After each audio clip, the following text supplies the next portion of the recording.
The desert sun hangs like molten brass in the cloudless sky above Serpent's Gap, casting harsh shadows across weathered buildings. A creaky sign, reading "Last Chance Saloon," swings in the hot breeze, its rusty chains providing the only music. On this dusty afternoon, through the thick heat waves rising from the ground, an elderly figure shuffles along, pushing a rickety wheelbarrow filled with prospecting tools.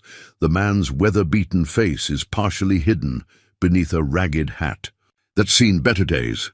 His clothes are patched and dusty, marking him as one of the countless prospectors who still cling to dreams of striking it rich in these played-out hills. A few young cowboys lounging outside the saloon nudge each other, smirking at the old-timers' determined but slow progress. Before we jump back in, tell us where you're tuning in from, and if this story touches you, make sure you're subscribed, because tomorrow I've saved something extra special for you. The Last Chance Saloon is barely cooler than the scorching street outside, but at least the shade offers some relief. Old Jake Mason, known to most as Digger, makes his way to the bar, coins jingling softly in his threadbare pocket. The bartender, a burly man named Tom Whitaker, eyes the old prospector with a mixture of pity and mild annoyance. "Water!" Jake rasps, placing a single coin on the scratched wooden surface. His voice is rough from years of desert dust and minimal conversation. At a nearby table, three men in relatively new cowboy gear play cards. Their clothes are too clean, their guns too shiny, the mark of newcomers trying too hard to look the part. The leader of the group, a muscular man with a carefully groomed mustache who calls himself Blackjack Turner, throws down his cards in disgust. "Another round," he barks at the bartender, then turns his attention to Jake. "Hey, old-timer. Found any gold in the hills yet?" His companions snicker on cue. Jake quietly sips his water, seemingly lost in thought. His gnarled hands, marked with decades of scars and calluses, wrap around the glass like tree roots, seeking purchase in rocky soil. "I asked you a question." "Old man," Blackjack persists, standing up. He's the type who mistakes silence for weakness, age for vulnerability. Ain't polite to ignore folks like that. The saloon grows quiet, the kind of silence that precedes either violence or humiliation. Tom the bartender slowly moves his hand toward the shotgun hidden beneath the bar. "Nope," Jake finally responds, his voice barely above a whisper. "No gold today." Blackjack grins, showing teeth that are too white for a real cowboy. "No gold any day, I reckon. How long have you been out there? 5 years? 10? 15, Jake answers, still not turning around. 15 years! Blackjack roars with laughter, encouraging his companions to join in. 15 years of nothing but fool's errands and empty dreams. "Boys, I reckon we're looking at the biggest failure in all of Arizona territory." The laughter grows louder, drawing more patrons into the spectacle. Jake continues drinking his water, each sip measured and deliberate. "You know what your problem is, old-timer." Blackjack swaggers closer, his spurs jingling with each step. "You're living in the past. Gold rush is over. These hills are dead. Only fools and madmen think there's anything left worth finding." Jake finally turns, his movement slow and careful. His eyes, previously hidden beneath his hat brim, lock onto Blackjack's face. They're pale blue, almost colorless, like sun-bleached stone. Something in that gaze makes Blackjack's smile falter for just a moment. "Maybe," Jake says softly. "I ain't looking for gold." The words hang in the air like smoke, but Blackjack recovers his bravado quickly. "No? What else is worth hunting? In these godforsaken hills, our peace," Jake responds, turning back to his water. "Been hunting peace for 15 years. This draws the biggest laugh yet from Blackjack and his crew. They're so caught up in their mirth that they almost miss Jake's next words, spoken so quietly they might have been meant for no one at all. "Found more peace than I did in 30 years of hunting men." Blackjack's laughter cuts off abruptly. The saloon grows still again, but this time the silence has a different quality to it. Even the flies buzzing around the lamp seem to pause. What was that?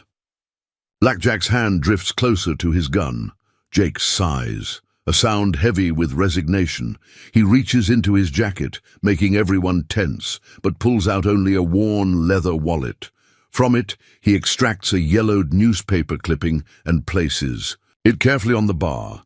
The headline, faded but still legible, reads, "Notorious Mason the Hunter brings in Carlson gang single-handed." Below it is a photograph of a younger man with pale eyes and a hard expression, standing over 3 bound outlaws.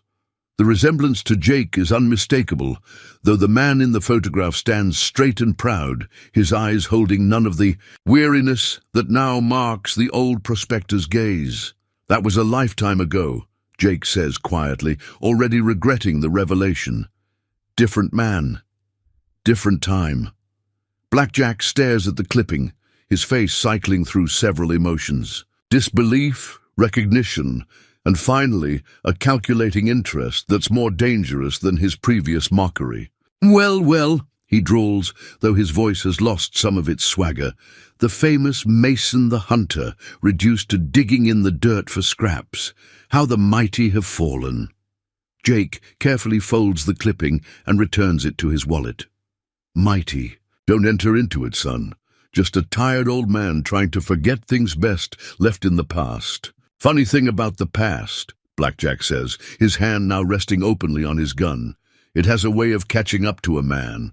Boys, you know who Mason the Hunter was? He was the terror of every outlaw from here to Texas. They say he brought in more bounties dead than alive.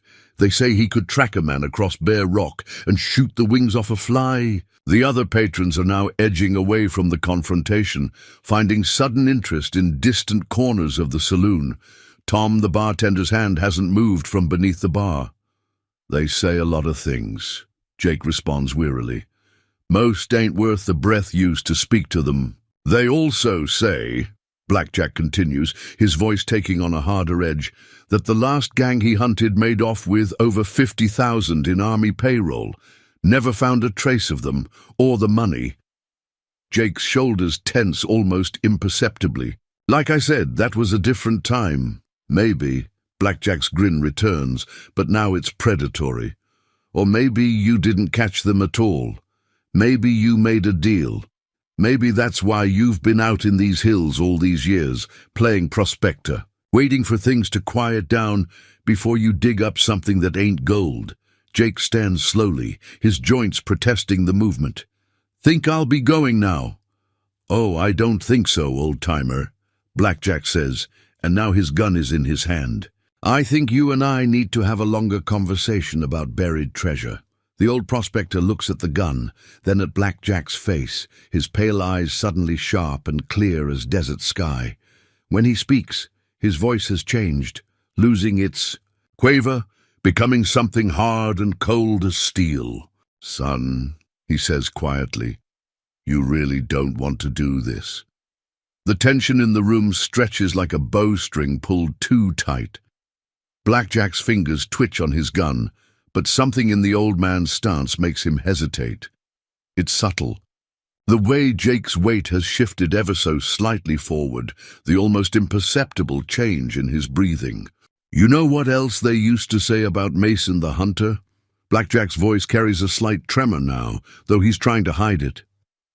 "They said he never drew first, said he always gave a man a chance to walk away." "That's right." Jake replies, his voice still quiet, but carrying to every corner of the suddenly silent saloon. Always did. Still do. One of Blackjack's companions, a weaselly-looking man with a patchy beard, nervously fingers his gun belt. "Jack, maybe we ought to—" "Shut up!" Blackjack snaps, his composure cracking. "He's just a broken-down old man, probably can't even—" The movement is so fast it seems impossible for aged joints and weathered muscles. Jake's right hand drops to his side, and suddenly there's a Colt appearing as if by magic, materializing in his grip like it was always meant to be there. The metal doesn't gleam. It's blued steel, worn smooth by years of use and care, a working man's weapon, rather. Then a showpiece. Blackjack's gun is only halfway up when he realizes his mistake. His eyes widen as he stares down the unwavering barrel of Jake's revolver, understanding far too late that he's been playing cards with a mountain lion while thinking it was just an old house cat. Like I said, Jake's voice hasn't changed. Still quiet, still almost gentle. You don't want to do this. Walk away, son. Go find yourself another saloon, another town, another life.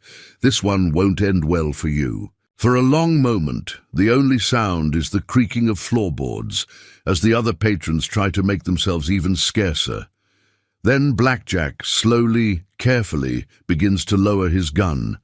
Smart choice, Jake says, but keeps his weapon trained steady. Now, a few things you ought to know before you go. First, everything you heard about Mason the Hunter, it's all true, every single word.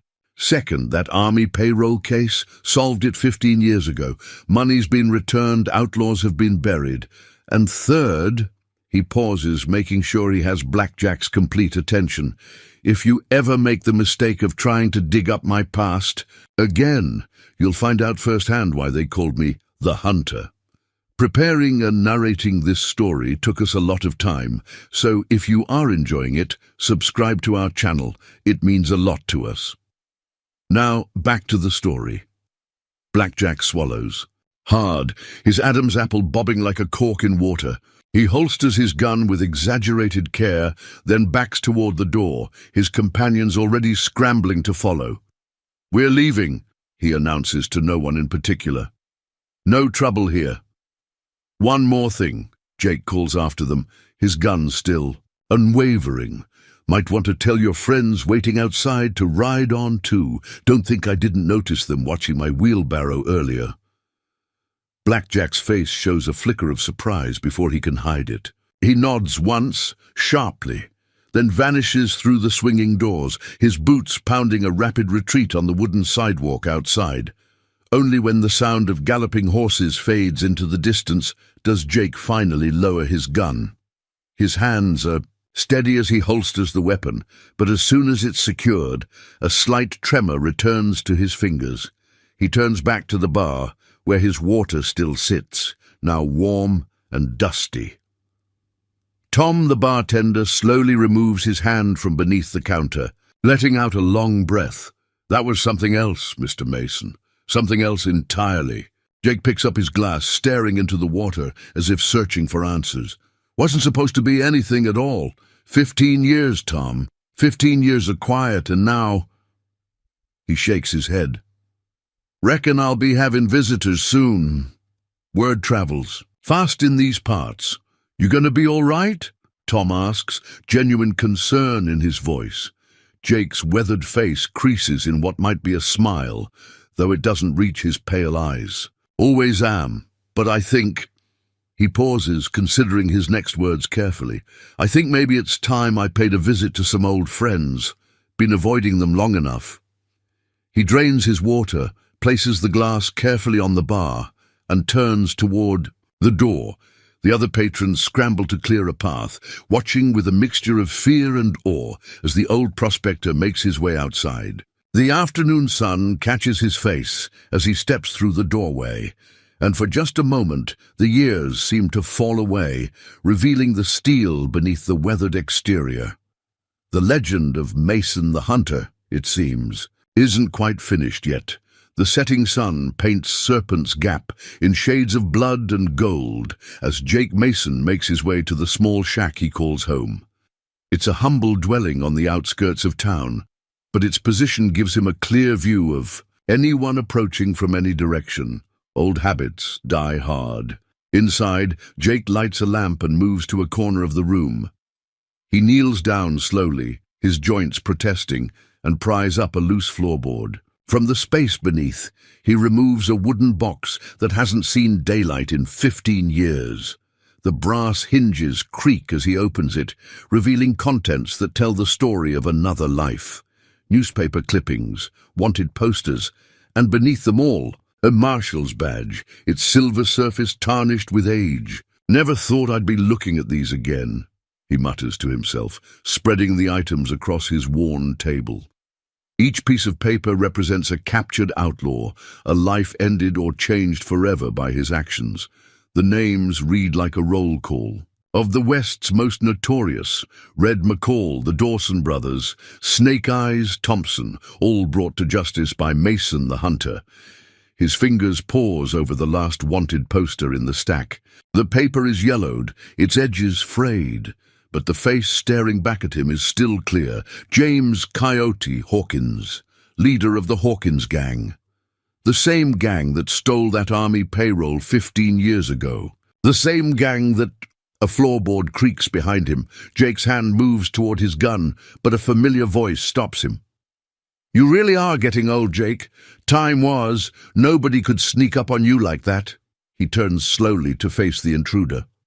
Sarah. Hawkins stands in his doorway, her dark hair now streaked with grey, but her eyes still sharp as ever. She holds a Winchester rifle with casual expertise, though it's not quite pointed at him. Not yet. Sarah, Jake acknowledges quietly. Didn't expect to see you again. Funny how things work out. She steps into the lamplight, her movement graceful despite the years. Word travels fast. Heard there was some excitement in town today. Just a misunderstanding with some young bulls, Jake says, watching her carefully. Nothing worth riding 20 miles for. Sarah's laugh is harsh. Nothing worth riding 20 miles for? The great Mason the Hunter showing his face again after 15 years of playing Prospector? That's worth riding 100 miles for? Her eyes fell to the papers spread across his table. I see you're taking a trip down memory lane. Past has a way of catching up, Jake admits. Your brother's poster was the last one I ever carried. Sarah's grip tightens on the Winchester, and now you're carrying it again. No. Jake shakes his head slowly. That chapter's closed, Sarah. Has been for 15 years. Is it? She moved closer, the rifle now definitely pointed his way. Because I heard those young bulls in town were asking about the army payroll. The one Jimmy was accused of stealing, the one that was never found. Jake's pale eyes meet hers steadily. You know as well as I do that money's long gone. Army got it back, the case was closed. That's the official story, Sarah agrees. The one you told, the one that let you retire quietly to these hills. But Jimmy, her voice catches slightly, Jimmy never told me where it really went, even at the end. Sarah. Jake's voice carries a warning note. 15 years, Jake. 15 years. I've wondered if you really caught him fair, or if something else happened that day. 15 years watching you dig holes in these hills, supposedly looking for gold. The rifle barrel rises slightly. Maybe you weren't looking for gold at all. Maybe you were looking for something else. Something you and Jimmy buried before. I brought him in, Jake finishes quietly. Is that what you think happened? I don't know what happened. Sarah's voice turns bitter. All I know is my brother died in prison, swearing he never touched that army payroll, and the famous Mason the Hunter suddenly quit the badge and turned prospector, spending 15 years searching these same hills where Jimmy's gang was last seen. Jake is silent for a long moment, his weathered face unreadable in the lamplight. Finally, he says, You've got it all wrong, Sarah. Always did. Then tell me the truth, she demands. You owe me that much. Truth. Jake's laugh is as harsh as hers was. Truth is, your brother was better than most of the men I hunted. He had a code, wouldn't kill unless he had to, treated his men fair, even treated his prisoners decently. He pauses, his eyes distant. That's why I gave him a chance to surrender. But he didn't, Sarah says softly. No, Jake agrees, he didn't. Said he'd rather die than rot in prison for something he didn't do. His hand moves slowly to his shirt pocket, drawing out a folded piece of paper. Wrote this the night before. They hanged him, asked me to deliver it to you. I never did. Sarah's rifle wavers slightly. A letter, all these years. Couldn't face you, Jake admits. Not after everything. Figured you'd shoot me on sight. I still might. But the threat sounds hollow now. What does it say? Never read it, Jake says, holding out the yellowed paper. Wasn't meant for me. Sarah hesitates, then slowly lowers the Winchester. She takes the letter with trembling fingers, unfolding it carefully. As she reads, her face goes through a cascade of emotions. Anger, grief, surprise, and finally, something like understanding. "Oh, Jimmy," she whispers, "you fool." "Want to tell me what it says?" Jake asks quietly. Sarah looks up from the letter, tears in her eyes. He says you were right. Says the money was never stolen at all. It was all a setup, wasn't it? The army payroll, the chase, all of it. Jake nods slowly. Your brother was helping us, working with the army to catch some corrupt officials who were using gangs like his to cover their tracks. The payroll theft was staged to flush them out. But something went wrong. Someone talked. Jimmy took the fall to protect his inside man. And you? Sarah's voice is barely a whisper. Where were you when they hanged him? Watching from the crowd, Jake's voice is heavy with old pain. Had to make it look good. Had to keep looking for that non-existent money so the real thieves would feel safe. 15 years of digging holes, waiting for them to make a mistake. His pale eyes glitter in the lamplight. And today, they finally did. Sarah lowers herself into a chair, the Winchester forgotten in her lap. Blackjack and his boys, she says slowly. They're not just random troublemakers, are they? No. Jake moves to his window, checking the darkness outside.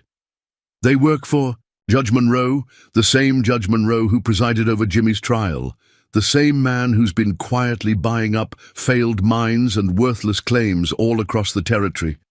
But why now? After all these years? Jake returns to the table, gathering up the old wanted posters.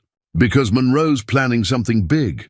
Those worthless claims he's been buying, they're about to become very valuable. Railroads coming through, and wouldn't you know it, the planned route runs right through Monroe's properties. Inside, information, Sarah breathes, just like before. Exactly like before. Jake's voice hardens.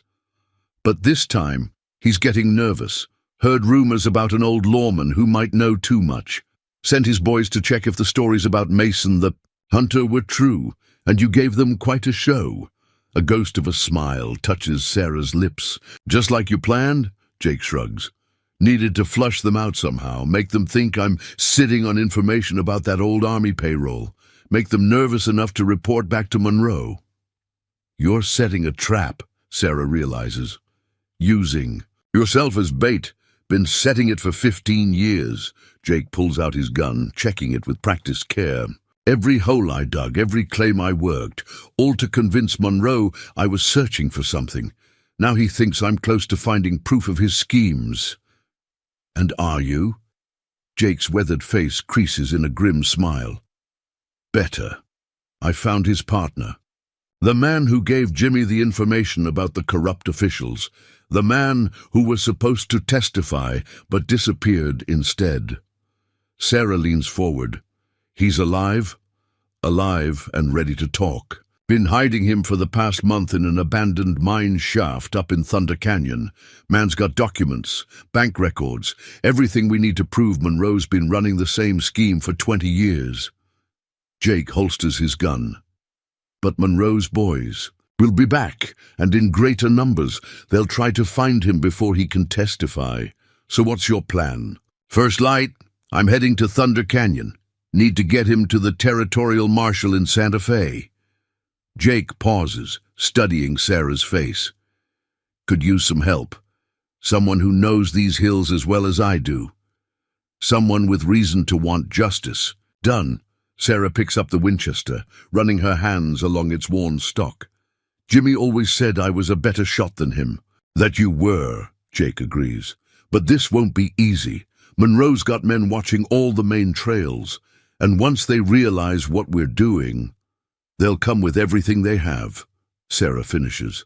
She stands, squaring her shoulders. Good. Been waiting 15 years to set things right. Jake nods slowly. There's something else you should know. That young fellow in town today, Blackjack, he's Monroe's nephew. Boy doesn't know it, but he's been doing his uncle's dirty work for years, just like those corrupt officials used Jimmy's gang. History repeats itself, Sarah says bitterly. Maybe. Jake moves to his door, checking the latch. Or maybe this time we can break the cycle. But first, we need to get through tonight. Monroe's men will have seen you ride in. They'll be watching this shack, waiting to see what we do. As if to confirm his words, a horse whinnies somewhere in the darkness outside. Both Jake and Sarah melt away from the windows. Weapons ready. How many? Sarah whispers. Jake closes his eyes, listening intently. 4, maybe 5 riders, moving quietly, trying to surround us. He opens his eyes, and for a moment Sarah sees the legendary bounty hunter that struck fear into outlaws across the territory. They'll wait till full, in dark, then make their move. Like old times, Sarah says, checking her rifle's load. You always did your best work at night. Had to, Jake replies grimly. Evil things prefer the dark. He moves to the lamp, his hand hovering over the flame. You ready? Sarah takes up position by the back window, her rifle steady. Jimmy would have enjoyed this. Yes, Jake agrees, softly. Yes, he would. His hand drops to the lamp. Remember, they'll want to take us alive. Need to know what we know. Their mistake, Sarah says, and in her voice is an echo of 15 years of grief and rage. The lamp goes out, plunging. The shack into darkness. Outside, the moon slides behind a cloud, as if nature herself is preparing for what's to come. For a long moment there is only silence. Then, somewhere in the night, a twig snaps, and Mason the hunter goes to work one last time. The first shot comes from the north, a muzzle flash briefly illuminating the scrub brush where Monroe's men hide. The bullet thunks harmlessly into the shack's thick wooden walls. Jake doesn't return fire, not yet. He's counting flashes, marking positions, building a map in his mind like he's done countless times before. 3 by the creek bed, he whispers to Sarah, who's crouched beneath the back window. 2 more working their way around to the east. They're trying to push us toward the cliffside. Sarah's laugh is soft and deadly. Amateurs. Anyone who knew you back then would know better than to try flanking the hunter at night. A voice calls out from the darkness. Mason, we just want to talk. Come on out, nice and peaceful. That'll be Ray Holbrook, Jake mutters. Monroe's headgun hand. Used to ride with the Carlson gang before I brought them in. He raises his voice. Kind of late for a social call, Ray. Times like these, business don't keep regular hours, Holbrook shouts back. Judge Monroe's mighty interest in having a word with you. Bet he is, Sarah whispers. Her finger caresses the Winchester's trigger.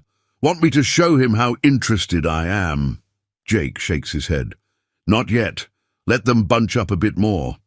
He moves to another window, his steps silent despite the creaky floorboards. They're expecting an old man's reflexes. Let's see how that works out for them. More muzzle flashes, this time from multiple directions. They're probing, trying to draw return fire to locate their targets within the shack. Jake and Sarah remain still, watching, waiting. The moon peeks out briefly from behind its cloud, casting silver shadows across the yard. Remember that job in Dead Horse Canyon? Sarah asks suddenly, her voice barely a whisper. When Jimmy's gang had those army deserters pinned down. I remember, Jake replies softly. Your brother kept them busy up front while you and I worked our way around behind. Used the moonlight just like this. 15 men. Sarah's voice carries a note of pride. Never knew what hit them. A bottle smashes against the front of the shack, the sharp smell of kerosene filling the air. Last chance, Mason, Holbrook calls out. Next one's lit. Jake's pale, eyes narrow in the darkness. They're getting impatient. Good. He touches Sarah's shoulder. You still throw like you used to?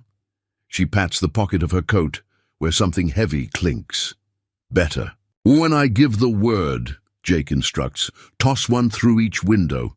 Then get down and cover the back door. They'll think we're making a run for it. Sarah nods, understanding. It's like the years between them melt away and they're back working. Together, Hunter and Scout closing in on another gang of outlaws. Only this time they're the ones being hunted. The moon disappears again, plunging the scene into perfect darkness. A whispered count passes between them. 1, 2. On 3, Sarah's arm moves in a fluid arc. Glass shatters as something small, and heavy flies through each of the shack's front windows. Confused shouts come from outside, followed by 2 sharp explosions that light up the night. The blasts aren't deadly, but the magnesium flares inside the glass containers turn night into day for crucial seconds, ruining the attacker's night vision. Jake moves like a man half his age, his gun seeming to fire before it even clears the holster. 2 shots, 2 cries of pain from the creek bed. Sarah's Winchester roars, the sound echoing off the cliff face, adding to the confusion. "They're running!" a voice shouts. "Cut them off at the back!" Boot steps thunder around the shack's perimeter. Jake slides to the back door, pressing himself. Against the wall, the door bursts open, and 2 shapes charge through. The first runs straight into Jake's fist, enhanced by the weight of his gun barrel. The second manages to fire wildly before Sarah's rifle stock cracks against his skull. 3. Down, Jake counts calmly, dragging the unconscious men clear of the door. 2 to go. "Mason!" Holbrook's voice carries an edge of panic now. "You're just making things worse for yourself." "Actually, Ray," Jake calls back, "I'd say things are looking up." He nods to Sarah, who vanishes through the back door like a shadow. "You think this is the end of it?" Holbrook shouts. "Monroe's got friends in every territory. There's nowhere you can hide." "Who's hiding?" Jake responds. He moves to the front window, deliberately letting his silhouette show. "I spent 15 years waiting for this night, planning for it. You really think I'm the one who needs to worry about hiding?" A shot kicks up splinters near his head. Jake doesn't flinch. "Your hands are shaking, Ray." "They didn't shake. Course that was before prison, wasn't it? Before you turned state's evidence against the Carlsons to save your own neck." "Shut up!" Another shot, wild and desperate. "Tell me something," Jake continues, his voice carrying clearly through the night. "Does Monroe know about that? About how quick you were to turn on your last employer? Man like that, he probably wouldn't sleep too well, knowing he's trusted his life to someone with your flexible loyalties." The darkness is silent for a long moment. Then, "You're trying to get in my head, old man. Won't work. Ain't the same scared kid you hauled in 15 years ago?" "No," Jake agrees. "You're not. That kid had principles, twisted as they were. That kid wouldn't work for a man like Monroe, wouldn't help frame innocent men or murder witnesses."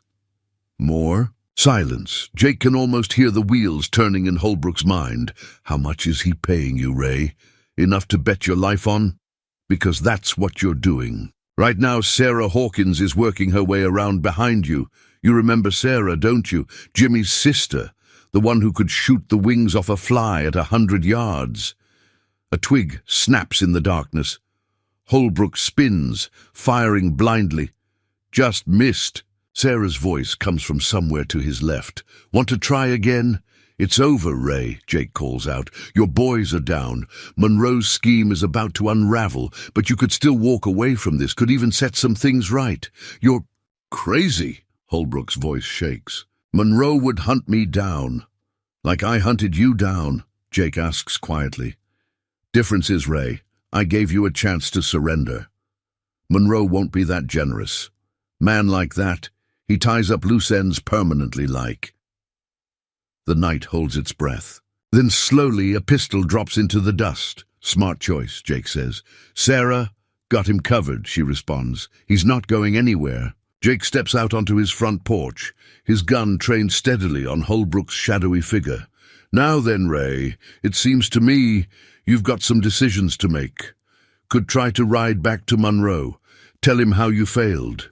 Could take your chances with his mercy." He pauses. Or you could ride with us to Santa Fe, tell the territorial marshal what you know about the judge's operations. Your choice. Holbrook's laugh is hollow. Some choice, prison or a shallow grave. There's always choices, Jake says. 15 years ago, I chose to let a guilty man swing to protect the innocent. Your boss chose to sacrifice good men to cover his crimes. Jimmy Hawkins chose to die rather than betray his principles. His voice hardens. Time to decide what kind of man you want to be, Ray. Time's running out for all of us. The moon emerges once more, revealing Holbrook's face. He looks older than Jake remembered, worn down by years of serving men like Monroe. Finally he speaks. Monroe's got men watching every trail to Santa Fe. Even if I help you, we'll never make it. Jake's weathered face creases in a smile. That's funny. They used to say the same thing about bringing in the Carlson gang. He steps forward, offering Holbrook his hand. Sometimes, Ray, the impossible jobs are the only ones worth taking. As Holbrook grasps his hand, the first light of dawn begins to paint the eastern sky. Sarah emerges from the shadows, her Winchester still ready but no longer aimed to kill.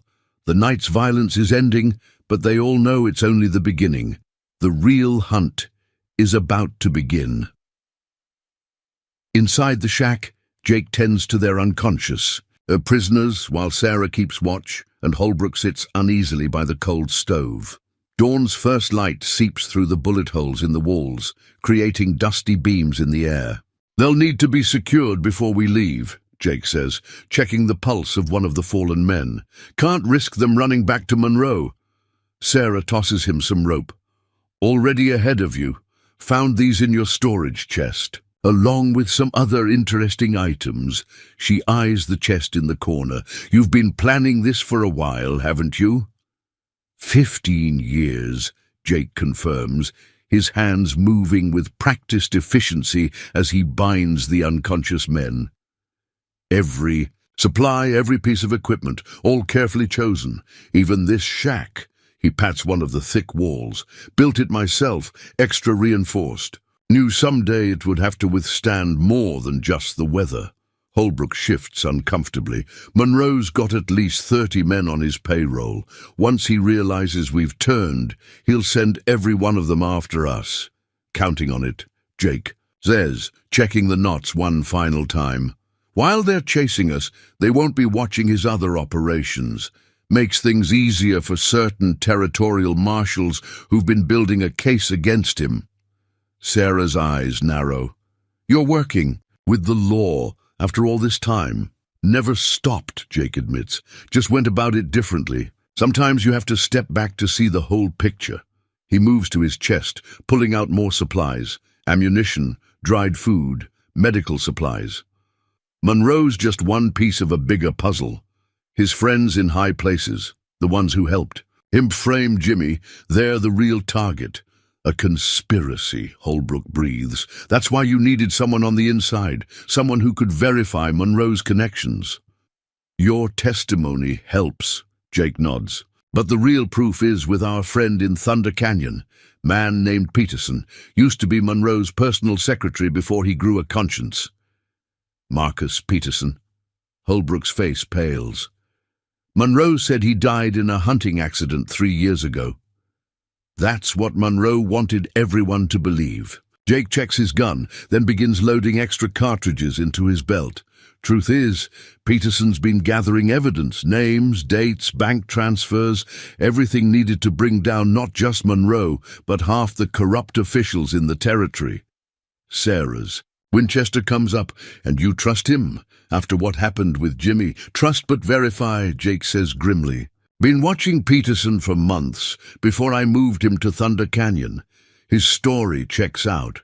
More importantly, he's got documents, real ones, with signatures and seals that can't be faked.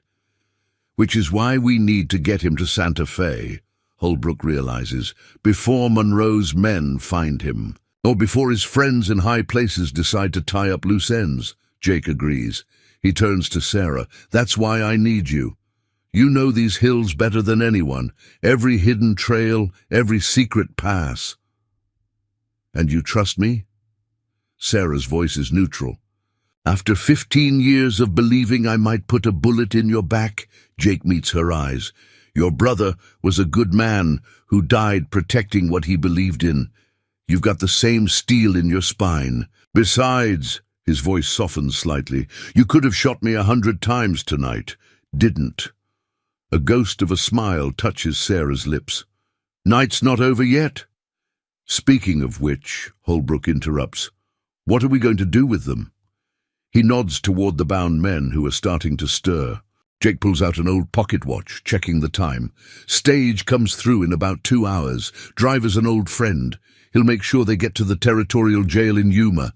By the time Monroe gets them out, we'll be long gone. And our horses? Sarah asks. They'll be looking for them. Already thought of that. Jake moves to the back door. Follow me. He leads them to what appears to be an abandoned mine shaft behind the shack. Inside, hidden from view, are 5 fresh horses, all ready, saddled and supplied. Been keeping them here for the past week, Jake explains. Different breeds than our usual mounts. Monroe's men will be looking for my old dun and your bay mare. Always 3 steps ahead, Sarah murmurs. Just like the old days. Had to be. Jake checks the horse's tack one final time. In this game, you're either the hunter or the hunted. No in-between. Holbrook examines one of the horses, a sturdy black gelding. What's our route? First light, we rode to Thunder Canyon, Jake says, but not by any trail Monroe's men would expect. Sarah? She nods, understanding. The old Apache path through Dead Man's Gulch. It's treacherous, but it'll save us half a day's ride. More importantly, only a handful of people know it exists. And most of them are dead, Jake adds grimly. We'll need to move fast. Monroe's got men watching Thunder Canyon, but they're expecting us to come in from the east. We'll hit it from the north through the old copper mine tunnels. Those tunnels collapsed years ago, Holbrook objects. That's what everyone thinks. Sarah's smile is sharp. Jimmy's gang used them as a hideout more than once. The collapse was staged. Jake begins transferring supplies to the horses. We've got maybe an hour before Monroe realizes something's wrong. 2 hours before his men start searching the hills. If we're lucky, we can reach Thunder Canyon by nightfall. And if we're not lucky, Holbrook asks, then we remind them why they used to tell stories about Mason the Hunter. Jake's voice carries an edge of steel. And why Sarah Hawkins was the only scout who could track him. Outside, the sun begins to rise over Serpent's Gap, painting the sky in shades of fire. A new day is dawning, but for Jake Mason, it feels more like stepping back in time. The weight of his gun at his hip, the familiar tension in his muscles, the mental calculations of distance and timing. It's all coming back, like an old song he never truly forgot. Mount up, he orders softly. Time to hunt some devils. As they ride out into the growing light, Jake takes one last look at his shack, at the 15 years of peaceful deception it represents. Then he turns his horse north, toward Thunder Canyon, and whatever fate awaits them there. Behind them, the first rays of sun strike the bullet holes in the shack's walls, turning them into points of light like stars in the coming dawn. The nights. Battle is over, but the war is just beginning. And somewhere out there, Judge Monroe is about to learn that some legends never die. They just get better at waiting for the right moment to strike. They ride in silence for a time, following a trail so faint only Sarah seems able to see it. The plateau stretches out before them, a sea of sun-baked rock and scraggly vegetation. Jake's wound has stopped bleeding, but the bandana is stained dark with dried blood. We should stop and tend to that properly, Sarah says, eyeing his arm. Jake shakes his head. No time, besides it was worse. Like that time in Tombstone, Sarah's voice carries a hint of nostalgia. When Jimmy shot you, that was an accident, Jake responds, a rare smile touching his lips. He was aiming for someone else. Holbrook, riding between them, looks from one to the other. You two have a strange way of remembering the good old days. In our line of work, Sarah says, Any day you survived was a good day. She reins in suddenly, raising her hand for silence. Listen, they halt, the only sound being their horses' heavy breathing and the whisper of wind across the rocks. Then they hear it, the distant beat of hooves, coming from multiple directions. "They're trying to box us in," Jake says, his eyes scanning the horizon. "Apache riders to the south, probably more to the east. And if I know Monroe's men, they'll be coming up from the north." "What about the burial grounds?" Holbrook asks. "The trail you mentioned?" Jake points to a distant rise where ancient stone cairns stand like silent sentinels. "Through there, but we can't just ride straight in. Need to lose our pursuers first, or we'll lead them right to it." Sarah nods, understanding. "Split up?" "Split up," Jake confirms. "Like we used to do with Jimmy's gang. Sarah, you take Holbrook west, toward the old mission ruins. Make it look good, but don't engage unless you have to. I'll head east, try to draw the main force after me." "That's suicide," Holbrook protests. "You can't take on that many alone." Jake checks his gun with practiced care. "Don't plan to fight. Them. Just need to keep them busy while you two circle back to the burial grounds. I'll meet you there at sunset." "And if you don't show?" Sarah asks, her voice carefully neutral.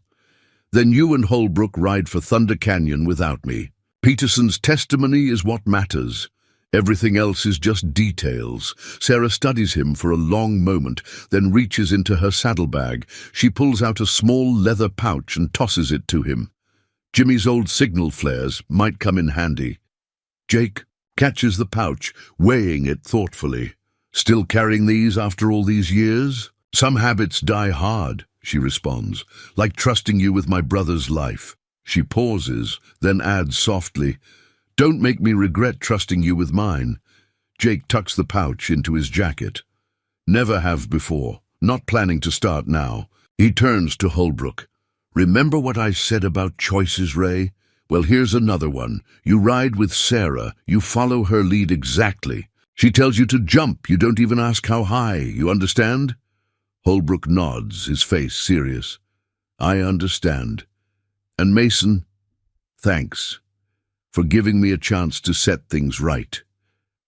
"Thank me if we survive," Jake responds. He checks the sun's position. 2 hours till sunset. If I'm not at the burial grounds by then, don't wait." He gathers his reins. "Ready?" Sarah's answer is to spur her horse westward, Holbrook following close behind. Jake watches them go, then turns his mount toward the east. The distant sound of pursuit is growing louder. "All right, old friend," he pats his horse's neck. "Let's show them why they used to tell stories about us." He rides at an angle to his real destination, making sure to leave clear tracks in the occasional patches of soft ground. Every so often, he lets himself be glimpsed by his pursuers, a distant figure on horseback, just visible enough to keep them interested, just far enough ahead to frustrate them. It's a game he knows well, one he played countless times as a bounty hunter. Only now he's the one being hunted, and the stakes are higher than ever. His arm throbs where the bullet grazed him, but he pushes the pain aside, focusing on the terrain ahead. A rifle shot kicks up dust near his horse's hooves. They're getting closer. Good. The more of them following him, the fewer chasing Sarah. And Holbrook. He pulls out one of Jimmy's signal flares, studying it thoughtfully. The old gang used them to coordinate complex ambushes, the different colored smokes carrying coded messages across vast distances. More shots, closer now.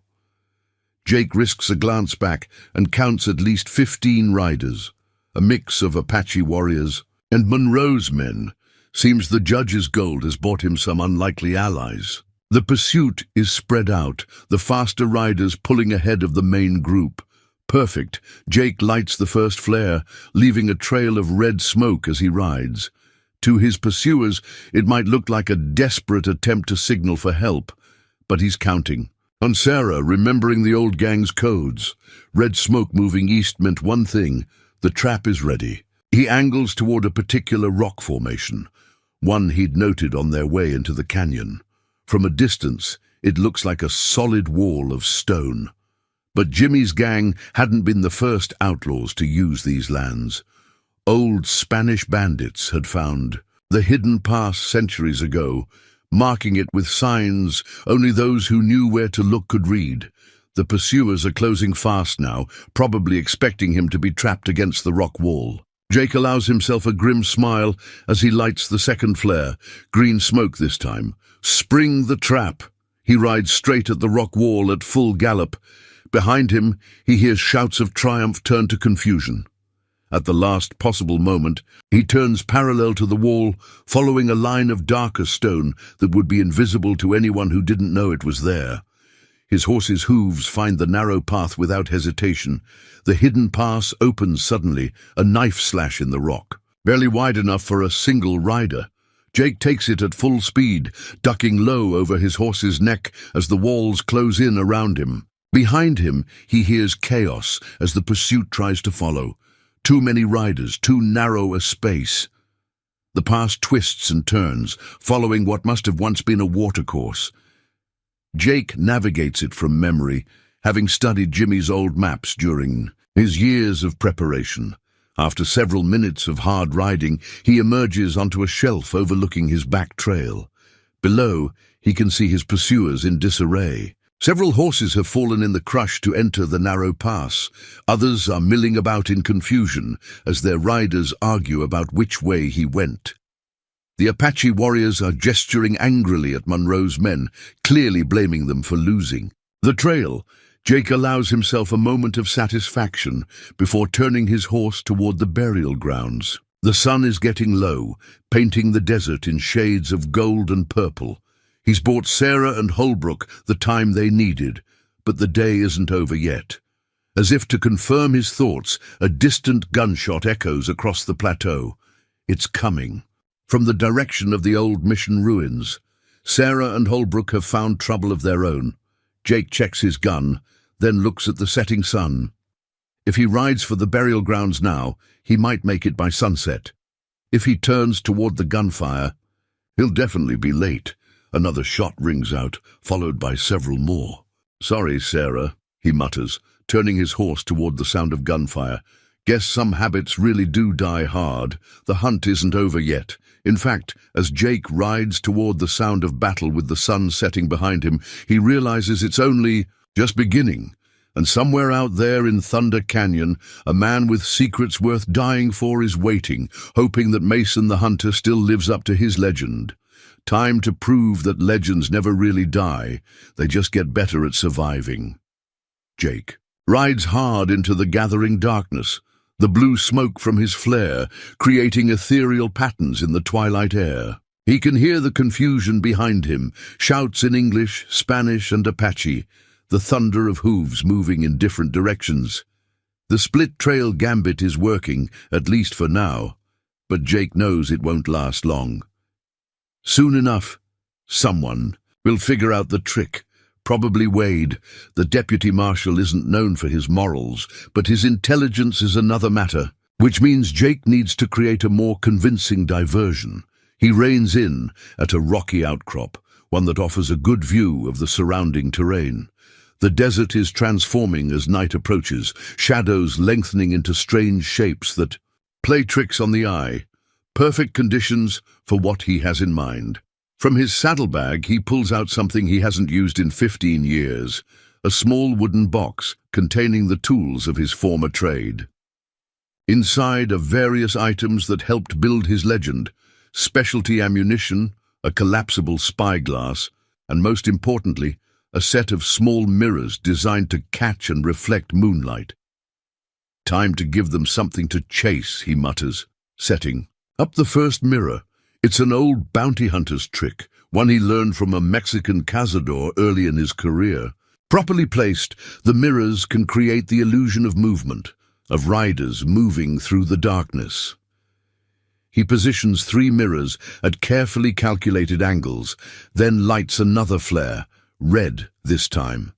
In the growing darkness, with the Smoke and reflected light playing across the desert. It looks like multiple riders moving south at speed. A rifle shot cracks in the distance, followed by answering fire. Jake smiled grimly. The various groups are already starting to mistake each other for quarry in the darkness. Confusion and paranoia will do half his work for him. But there's more to his plan than just creating chaos. Wade's presence has complicated things, but it's also created an opportunity. The corrupt deputy marshal's reputation for violence is well known throughout the territory. If he's involved in the pursuit, other law enforcement agencies might hesitate to join in, fearing to get caught in whatever brutal business Wade is conducting.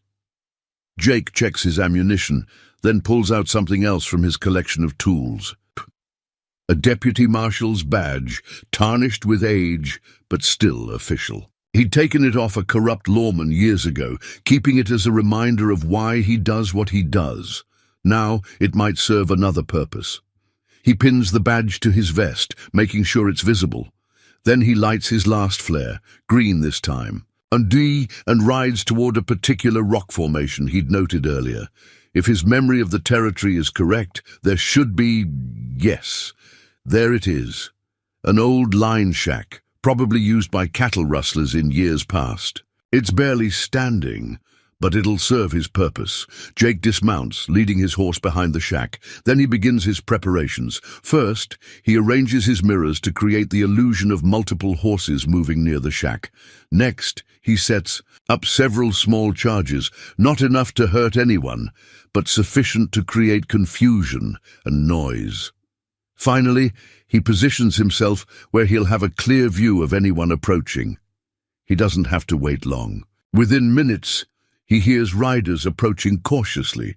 Through his spyglass, he can make out Wade himself, leading a group of about 6 men.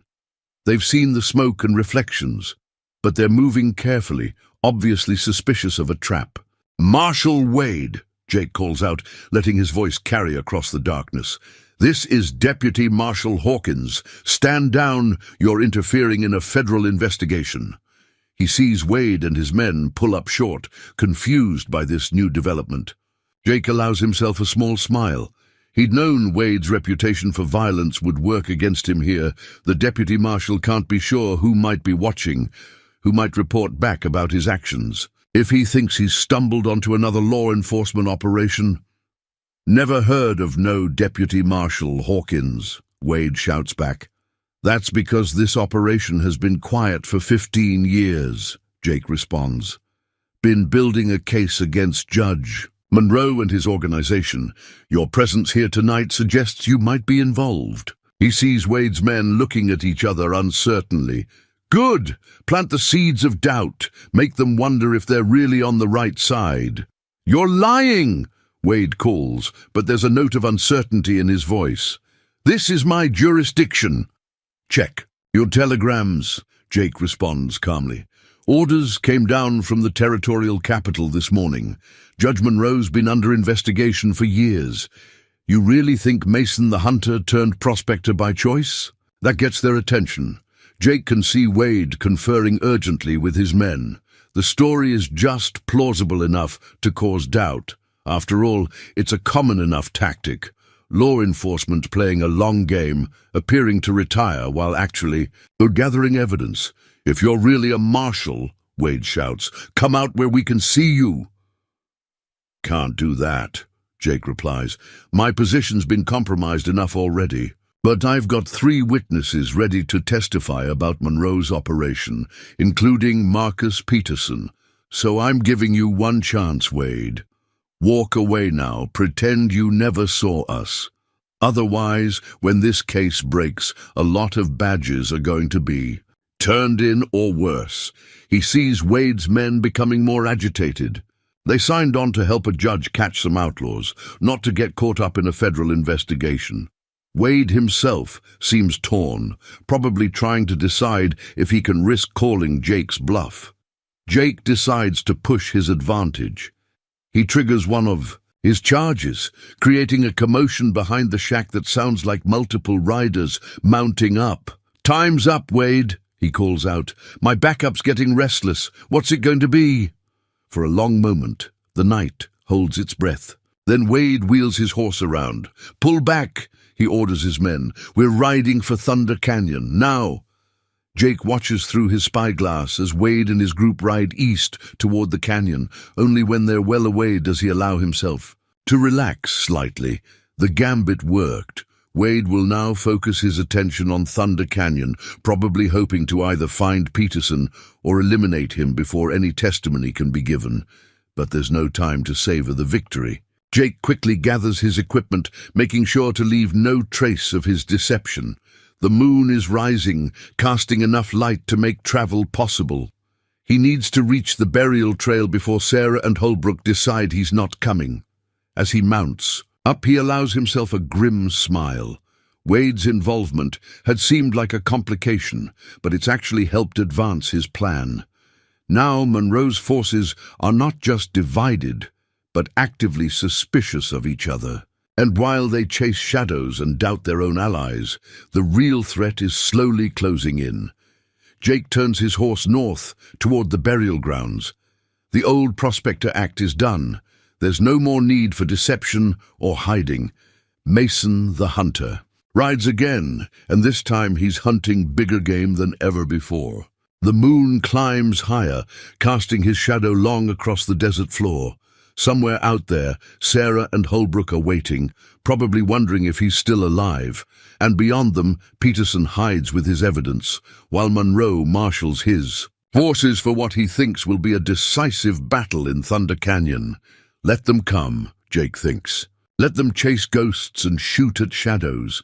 The real reckoning won't happen where they expect and won't play out like they imagine. Because this isn't just about justice anymore. It's about redemption. For Jimmy, for Sarah, for all the lives Monroe has destroyed with his schemes. The hunt is on, and this time the hunter isn't just tracking outlaws. He's tracking corruption itself, following a trail that leads right to the top of the territorial government. And when the dust settles, either justice will be done, or Mason the hunter will have tracked his last prey. Either way, by this time tomorrow, the legend will have its ending. The only question is whether it will be written in justice or in blood. Jake follows Sarah's trail through the maze of cairns, reading signs that would be invisible to less experienced eyes. A deliberately displaced stone here, a scratched mark there. The high trail winds up into the hills, becoming steeper and more treacherous with each passing mile. His horse picks its way carefully through the rocky terrain, but Jake's thoughts are elsewhere. Blackjack's appearance at the burial grounds wasn't a coincidence. Monroe must have figured out at least part of their plan, must have realized they'd use the old trails to avoid his main forces. A sound catches his attention, the soft whisper of falling pebbles somewhere above him. Jake reins in, listening, intently. Could be natural, could be wildlife, or 3 sharp whistles cut through the night air. Sarah's signal.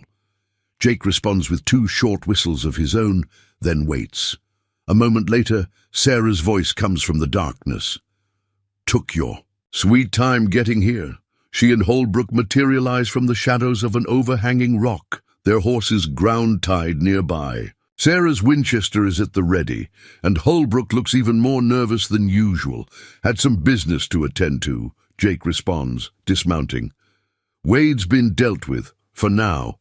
He's leading a group toward Thunder Canyon." "Good," Sarah nods. "But we've got other problems.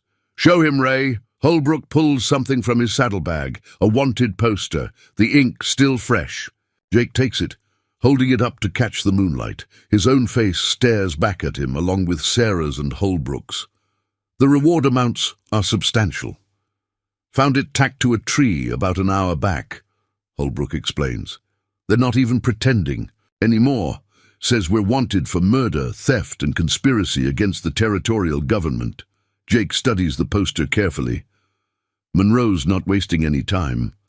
"How many copies, you figure, are already out there?" "Enough," Sarah says grimly. "Riders must have left Serpent's Gap with these right after the fight at the mission. By morning, they'll be posted in every town within 50 miles. Changes things, Jake admits, folding the poster and tucking it into his jacket. Legal posses will be joining the hunt now. Monroe's men we can handle, but regular lawmen just doing their job. We need to tell them the truth, Holbrook interrupts.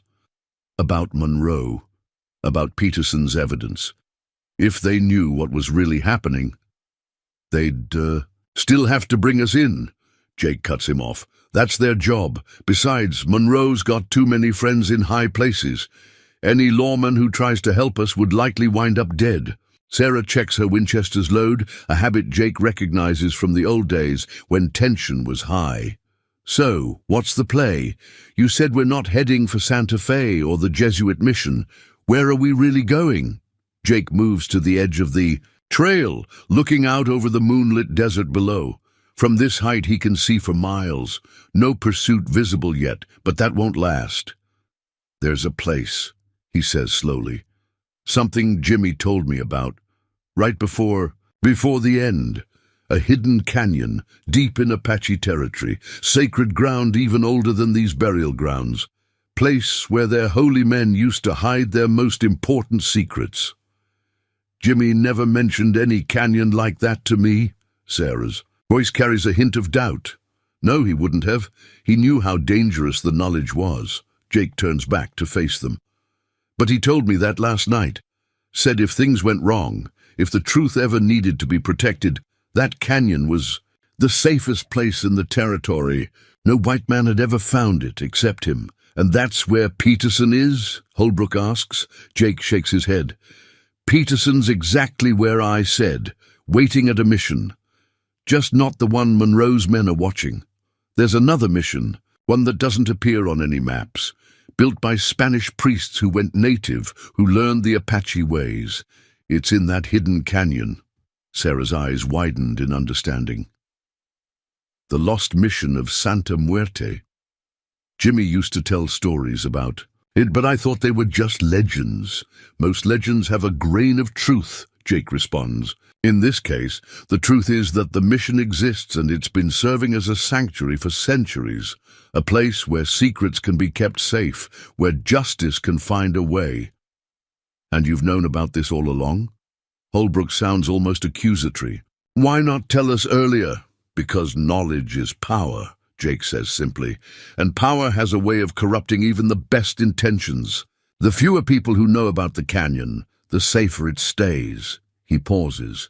Besides, we weren't ready earlier, weren't committed to seeing this through, no matter the cost.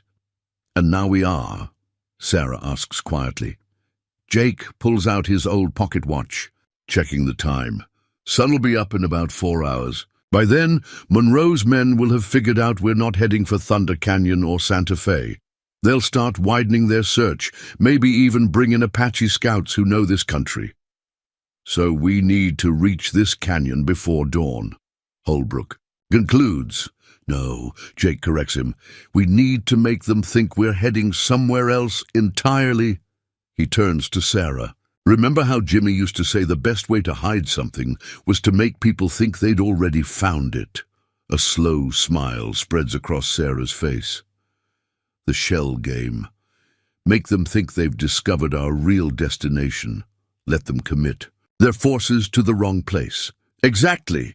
Jake pulls out his remaining signal flares. We're going to give Monroe's men, the law, and anyone else who's hunting us exactly what they expect. A desperate group of fugitives trying to reach Mexico before the net closes.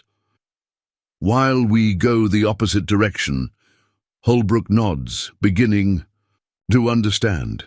Into Apache territory, where no one would expect us to run. But we'll need to split up again, Sarah realizes. Someone has to lay the false trail, make it convincing. Jake meets her eyes steadily. I taught you everything I know about tracking, Sarah. Everything except one thing, how to hide a trail so well that even I can't follow it. Time you learned that last lesson. Sarah's face shows a mix of emotions. Understanding, concern, and something else. Something that might be fear, not for herself, but for him. You're going to play decoy, she says. It's not a question. Monroe wants me more than either of you, Jake confirms. His pride's been hurt. He'll commit most of his forces to chasing me, especially if I make it look like I'm trying to reach Peterson and escape south. It's suicide, Holbrook protests. Maybe. Jake agrees, but it's our best chance. While they're chasing me, you two can reach the canyon with minimal risk. Peterson's evidence will be safe, and more importantly, you'll both be alive to make sure it reaches the right hands. Sarah steps closer to him, her voice low and intense. We didn't come this far together just to split up now. There has to be another way. There isn't. Jake's voice is gentle but firm. Sometimes the only way to win is to be willing to lose. Everything. Jimmy understood that. It's time we did too. The night wind whispers through the ancient cairns, carrying with it the weight of 15 years of waiting, planning and sacrifice. Above them, the stars wheel in their eternal dance, indifferent to the dramas playing out beneath them. Finally, Sarah nods, though her eyes are bright with unshed tears. How long do you think you can keep them chasing shadows? Long enough, Jake promises. I've got a few more tricks they haven't seen yet. Besides, he adds with a grim smile, they're not just chasing an old prospector anymore. They're hunting Mason the Hunter, and that's a whole different kind of game. He begins dividing their supplies, making sure Sarah and Holbrook have what they need for the journey ahead. As he works, he can feel the weight of history pressing down on them. Not just their own history, but the history of this ancient land and all the secrets it holds. The hunt is entering its final phase, but the hunters and hunted are no longer so clearly defined. In the desert night, under the watching eyes of ancient spirits, the lines between justice and revenge, between right and wrong, begin to blur. Dawn is coming, and with it, the final act of a drama 15 years in the making. The only question is who will be left standing when the dust settles and the last shot echoes across the sacred ground. The shot echoes through the passage, chips of stone stinging Jake's face as the bullet strikes the wall beside him. He doesn't return fire immediately. Patience was always what set him apart from other hunters. Instead, he studies the way the dust motes dance in the shaft of sunlight ahead. The shooter's position betrays itself in the subtle disruption of that dust. That's close enough, Mason. The voice belongs to one of Wade's deputies, young, trying to sound confident but betraying nervousness in every syllable. We've got both ends of this passage covered. Jake allows himself a small smile. The deputy's voice came from slightly above and to the right. There must be a ledge up there that doesn't show on old Spanish maps. Just one problem with that, son, Jake calls back, carefully measuring the distance in his mind. You're assuming this passage only has two ends. He spurts his horse forward suddenly, but instead of riding straight ahead, he guides the animal into what appears to be a solid wall. The deputy's second shot goes wide as Jake and his mount seemingly vanish into the rock face. It's an old Apache. Trick. The wall is actually an illusion created by carefully stacked stones, easily knocked aside by a horse's weight. Jake emerges into a secondary passage, one that runs parallel to the main one. The deputy's startled curse tells Jake all he needs to know about the man's experience level. Time to press that advantage. He draws his gun and fires twice, not at the deputy, but at specific points in the rock wall. The bullets ricochet with terrible screeching sounds, multiplied by the passage's acoustics. More cursing, followed by the scramble of boots on stone as the deputy abandons his position. Jake continues riding, counting under his breath. 3, 2, 1. The explosion of the percussion cap he'd planted earlier fills the passage with smoke and confusion. From the deputy's perspective, it must seem like he's under attack from multiple directions. Jake emerges from the secondary passage into bright sunlight just as more riders appear on the horizon. He recognizes the lead rider instantly.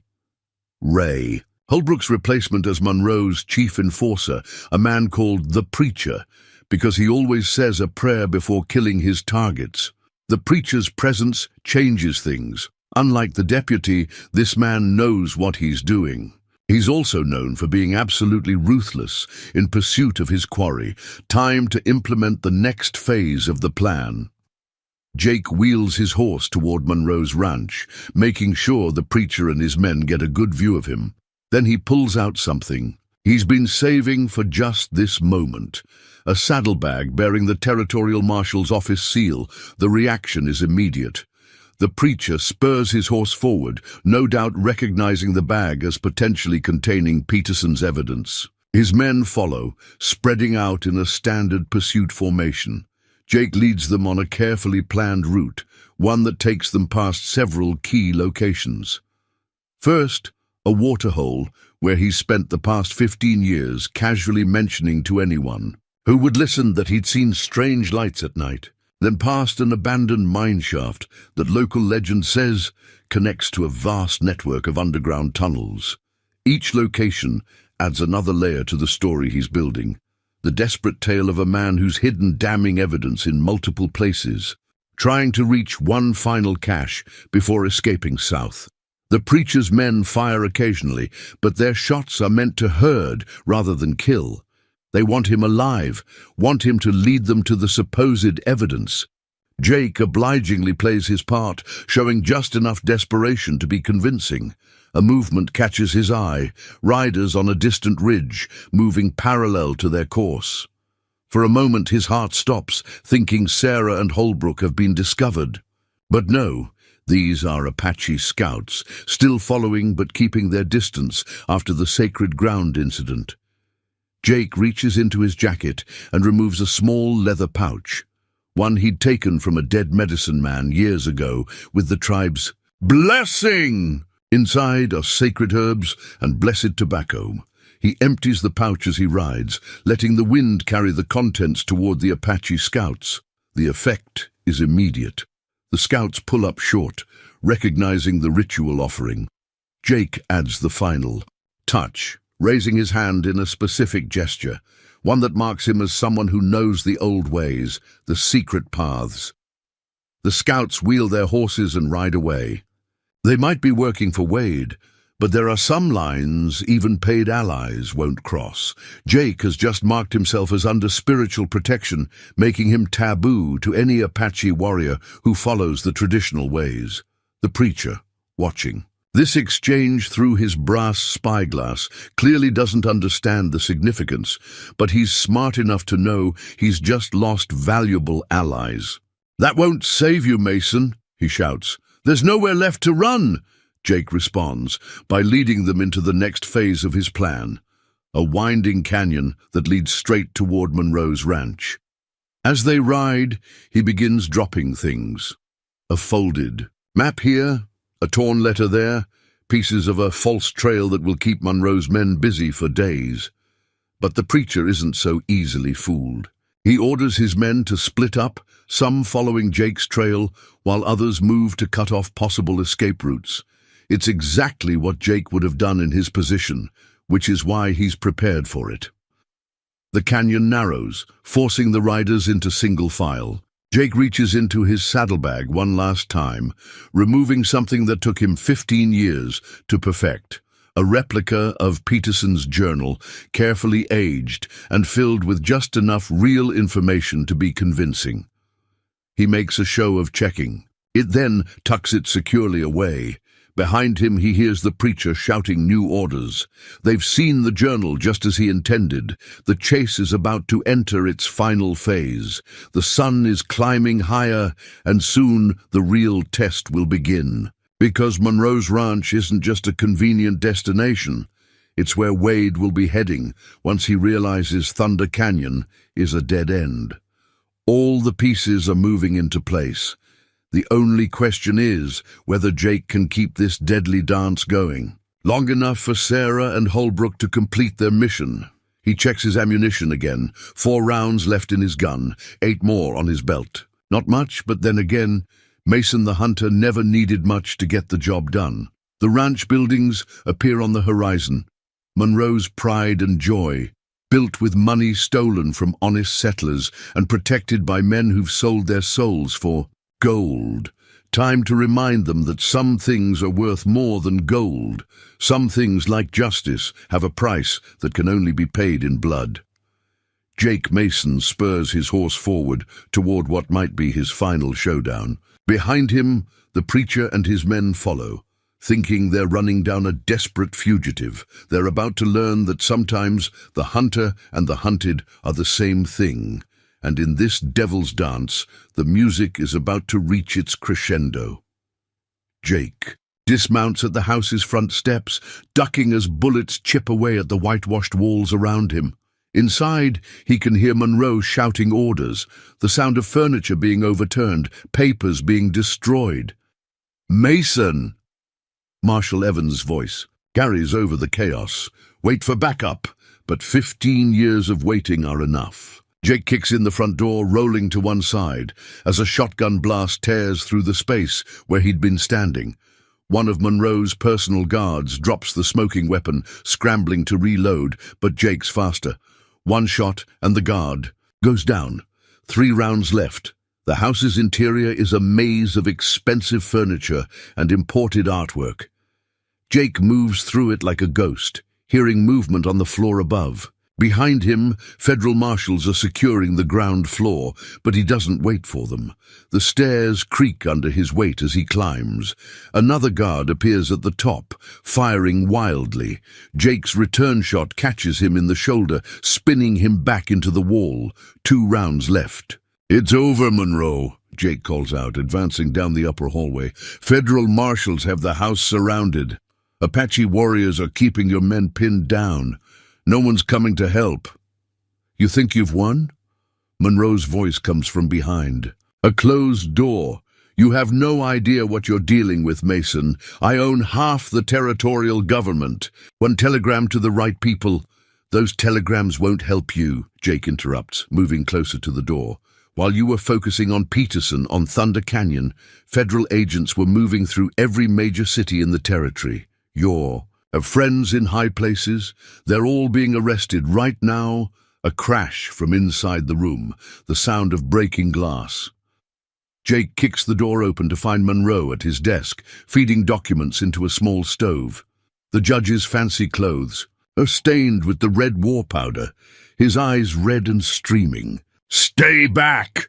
Monroe raises a derringer. "I'll kill you where you stand." Jake's gun is already pointed. 2 rounds left, Judge. 1 for you, 1 for insurance. Your choice how this ends." "Choice?" Monroe's laugh is borderline hysterical. "You want to talk about choices? I chose to build something here, to bring progress to this backward territory. Everything I did, every life I took, it was for the greater good." "Tell that to Jimmy Hawkins," Jake says quietly. "Tell that to all. The homesteaders you forced out, all the witnesses you silenced. Hawkins was a fool." Monroe's hand shakes as he points to the derringer. "He could have been rich, could have had everything. Instead, he chose to die for his precious principles." "No," Jake's voice carries an edge of steel. "You chose to kill him, just like you chose to kill Marshal Phillips when he got too close. Just like you would have killed Peterson if you'd found him." More footsteps on the stairs, the federal marshals making their way up, but Monroe doesn't seem to hear them. His eyes are fixed on Jake, filled with a mixture of hatred and something else, something like fear. 15 years, Monroe says, softly. 15 years you played the broken-down prospector, made everyone think you were searching these hills for gold. His face twists in sudden understanding. But you were building something else, weren't you? Building a case, piece by piece, using my own arrogance against me. Jake nods slowly. A man like you, Judge, you couldn't resist watching the mighty Mason the Hunter reduced to digging in the dirt. Couldn't resist letting me wander your territory, thinking I was harmless.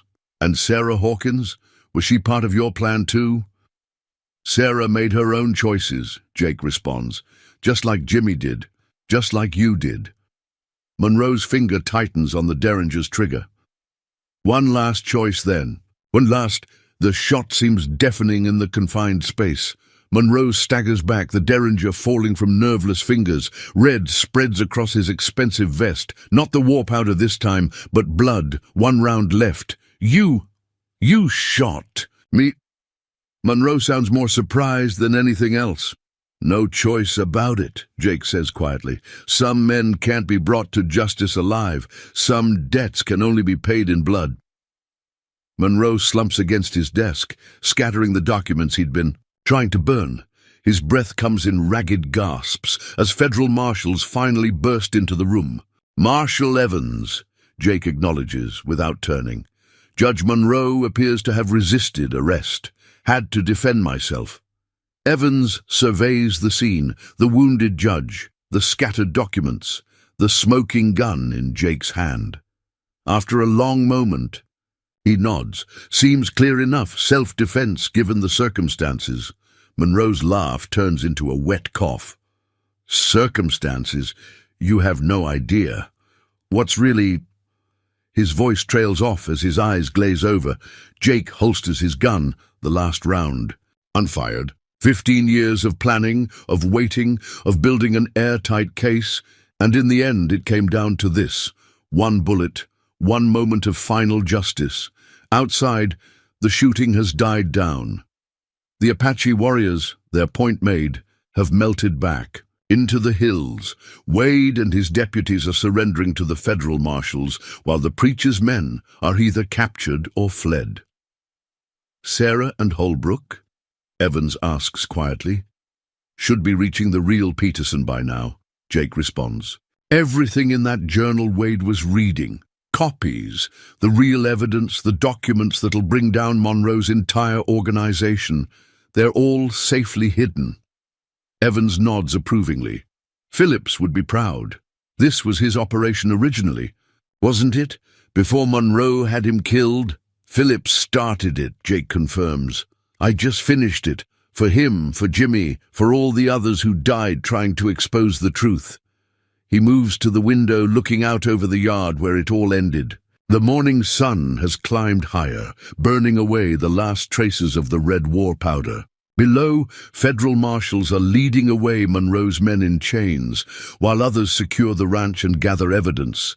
15 years of playing a role, of being less than he was, all leading to this moment. The mighty Mason the Hunter, reduced to digging in the dirt, exactly what Monroe had wanted to see, never suspecting that every hole dug, every claim worked, was part of a larger plan. What now? Evans asks. Jake checks his gun out of habit. 1 round left, 1 last piece of insurance, in case things had gone differently. Now? Now we make sure the truth comes out. All of it. Every crooked deal, every murder, every corrupt official who helped Monroe build his empire. And after that... Jake smiles slightly. After that, maybe I'll do some real prospecting. These hills still have secrets to share, if a man knows where to look.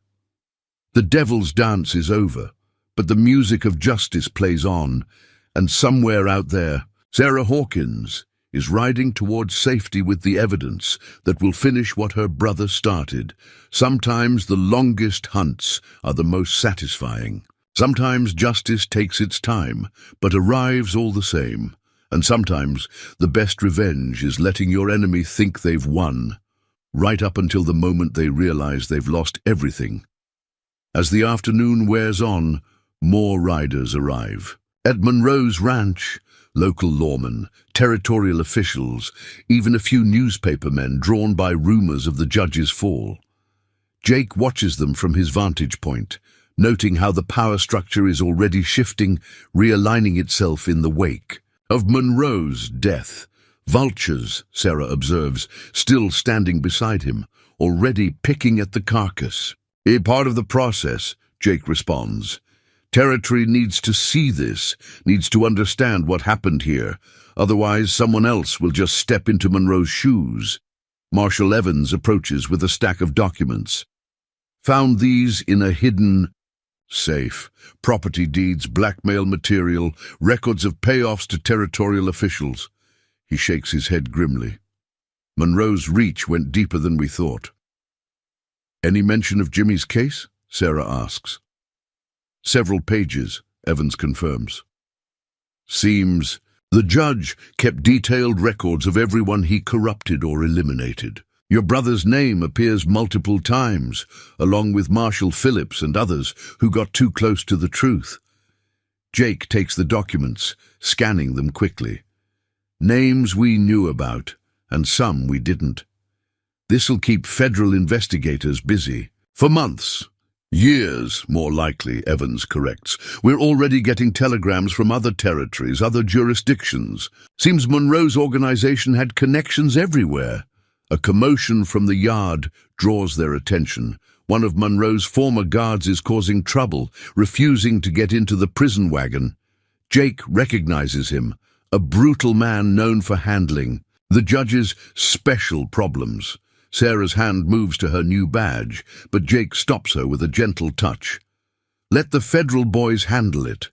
Time to let others do the heavy lifting. They watch as marshals subdue the guard, noting how the other prisoners seem to be distancing themselves from him. The old power structure is crumbling, former allies turning on each other in hopes of leniency. Speaking of heavy lifting, Evans turns to Jake. There's the matter of Peterson's evidence, the documents he took when he fled, the ones that started all this. Safe at the mission, Jake assures him, but that's not the whole story. Peterson didn't just take documents about Monroe's land schemes, he took proof of something bigger. Sarah's eyes narrow. Bigger than stealing half the territory. Jake nods slowly. Monroe was just one part of a larger organization. Corrupt judges, territorial officials, even some federal appointees, all working together to control development across multiple territories. Peterson found evidence of their entire operation. That's why they were so desperate to find him, Evans realizes. Not just to protect Monroe, but to protect the whole network. And that's why we needed 15 years, Jake continues. Time to identify every member, track every connection. Monroe's death isn't the end, it's just the beginning of a much larger cleanup operation. Sarah absorbs this information, her hand unconsciously touching the marshal's badge in her pocket. So that's why you're really giving me the badge. You're not done hunting. The territory needs someone they can trust, Jake says simply. Someone who understands what we're really fighting against. While Evans and his men follow the paper trail, while federal investigators dig through Monroe's records, you'll be out there, Sarah finishes, following the trails that don't show up in official reports. Jake's hand drops to his gun, to that final round. Some hunts can't be conducted with badges and warrants. Some predators need to be tracked by someone who knows their ways. Evans clears his throat uncomfortably. Officially, of course, the Federal Marshal's Office can't condone any unofficial investigations. Officially, Jake agrees with a slight smile. Just like officially, Monroe died resisting arrest. Sometimes official stories are better than the truth. The sun begins its descent toward the western horizon, casting long shadows across Monroe's empire. In the yard below, the last of the prisoners are being loaded into wagons. Deputies are cataloguing evidence, taking statements, beginning the long process of untangling 15 years of corruption. What about the Apache? Sarah asks suddenly. Their help today wasn't just about sacred powder, was it? Jake shakes his head. Made some friends during my prospecting years, learned their ways, earned their trust. They've been watching Monroe's operation too, seeing how his corruption was poisoning their lands. And now? Now they'll go back to their hills, Jake says. Keep watching, keep waiting. The territory's changing, but some things stay the same. The old ways, the sacred places, they'll endure long after Monroe's empire is forgotten. A rider appears on the horizon, approaching fast. Jake recognizes the silhouette, Holbrook, returning from the mission.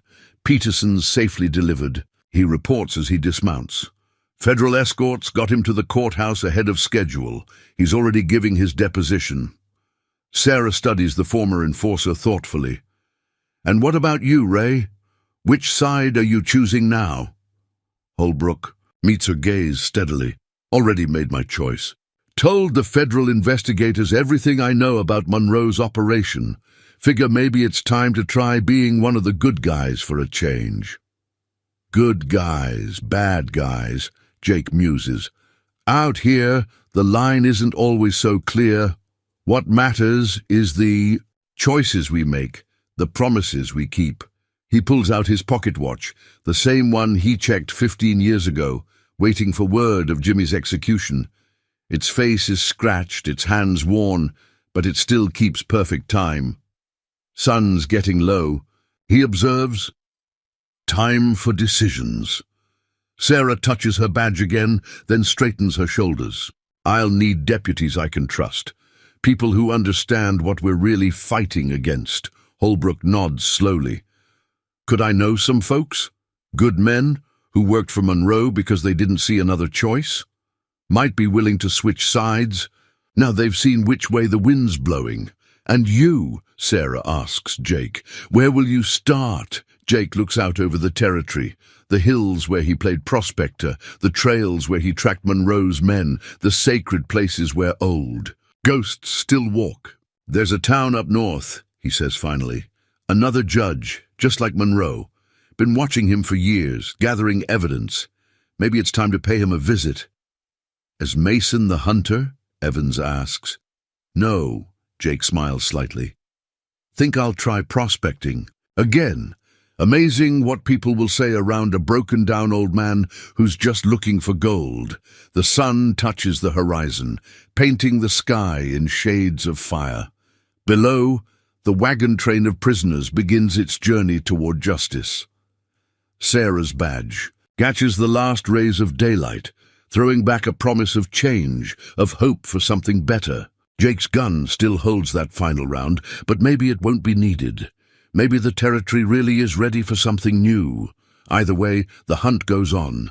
Not for revenge now, but for the future Jimmy Hawkins died believing in. Some ghosts can finally rest.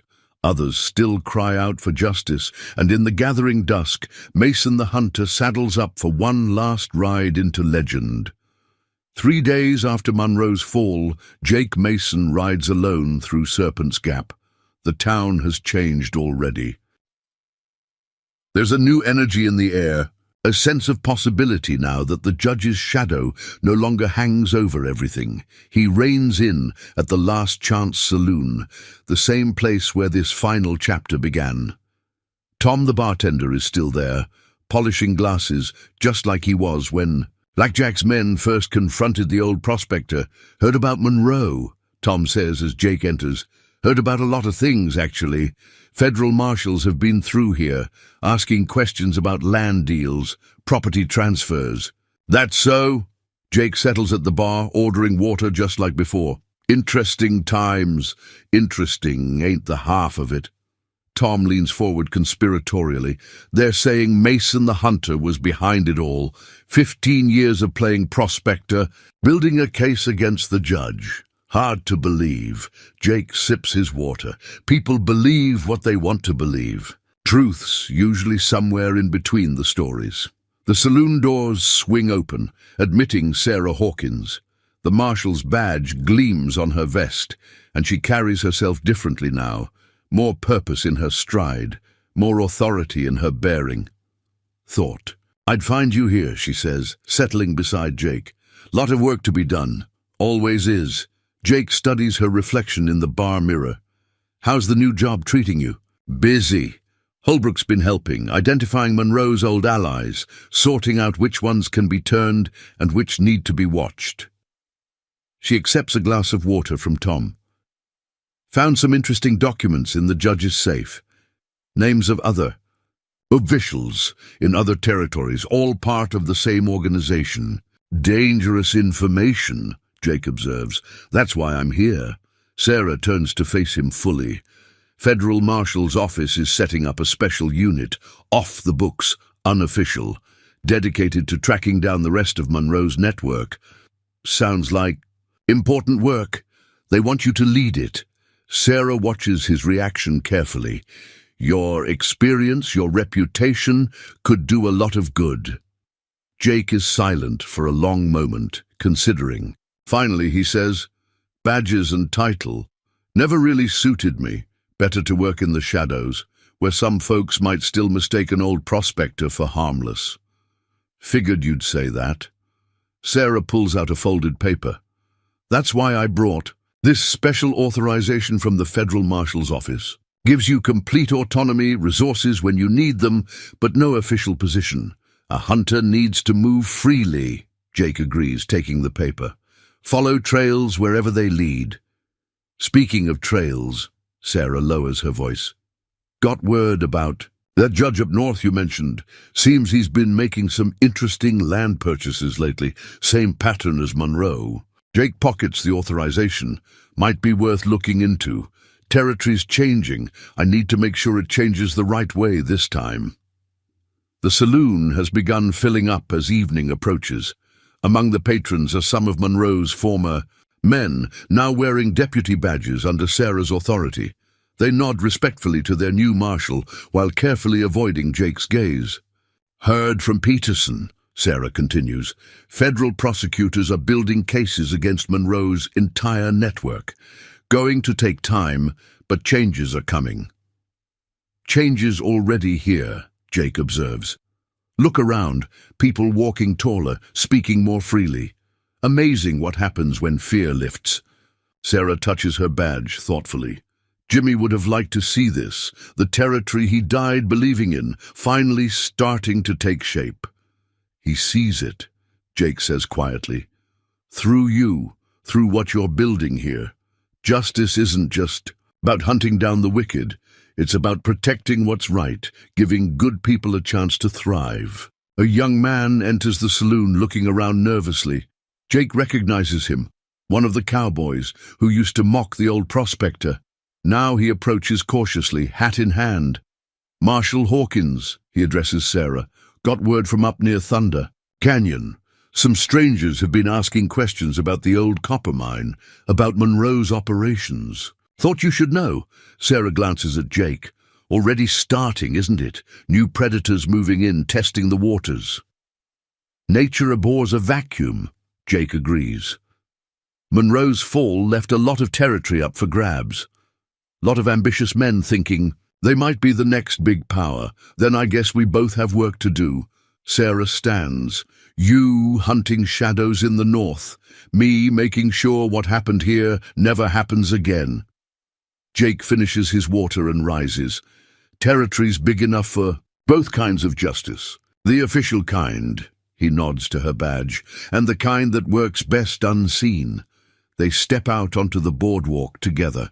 The sun is setting behind the hills, where Jake spent 15 years playing Prospector, building his case piece by piece. Those same hills now hold new secrets, new trails to follow. You'll keep in touch? Sarah asks. Let me know what you find up north. When I can, Jake responds. Some hunts take time, need to develop slow. But if I find something that needs official attention, I'll be here, she promises, building something Jimmy would be proud of. Jake mounts up, checking his gun out of habit. That last round is still there, still waiting. Maybe it won't be needed in this new territory they're building, or maybe some ghosts still need putting to rest, some predators still need hunting. One more thing, Sarah calls as he turns his horse. That last bullet, the one you didn't use on Monroe. Are you ever going to tell me what it was really for? Jake looks back at her, seeing not just the new marshal, but the sister of a man who died for justice. Insurance, he says simply. In case things went wrong, in case Monroe's friends needed a message they couldn't ignore. And now? Now? Jake's smile is slight but genuine. Now it's a reminder that justice is never really finished, that there's always one more hunt, one more wrong to right. He touches the brim of his hat. Take care of your town, Marshal Hawkins. I'll be seeing you. As he rides north into the gathering dusk, Jake Mason feels the weight of his gun, of that final round that represents both threat and promise. Monroe's fall was just the beginning. Out there in the territory, other corrupt men are building their empires, thinking themselves untouchable. Let them think that. Let them believe the old stories about Mason the Hunter are just that, stories. Let them dismiss tales of an old prospector who spent 15 years building the perfect trap. The hunt goes on. The territory changes. And somewhere between justice and vengeance, between badge and bullet, the legend continues to grow.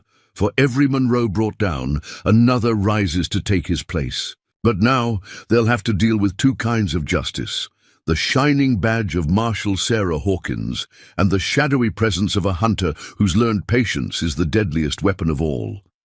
The last light fades from the sky as Jake Mason rides into legend once more. Behind him, Serpent's Gap settles into its new reality. Ahead lies another hunt, another chance to make things right. And that final round waits, patient as the hunter who carries it, for the moment when justice demands its due. Before leaving Serpent's Gap entirely, Jake makes one final stop. On the outskirts of town sits a small cemetery, and in it a marker he's visited every year for 15 years. Jimmy Hawkins' grave is simple, just a wooden cross with a name and date, but it's been well tended. He dismounts, noting fresh flowers already placed there. Sarah must have visited earlier. "It's done, Jimmy," he says quietly to the grave. "Monroe's gone. His organization's crumbling. Your sister's wearing a badge now, the kind of badge you always said this territory needed." The evening wind whispers through the scrub brush, carrying the scent of sage and desert flowers. Jake removes his hat, studying the cross thoughtfully. 15 years ago, you trusted me with more than just evidence.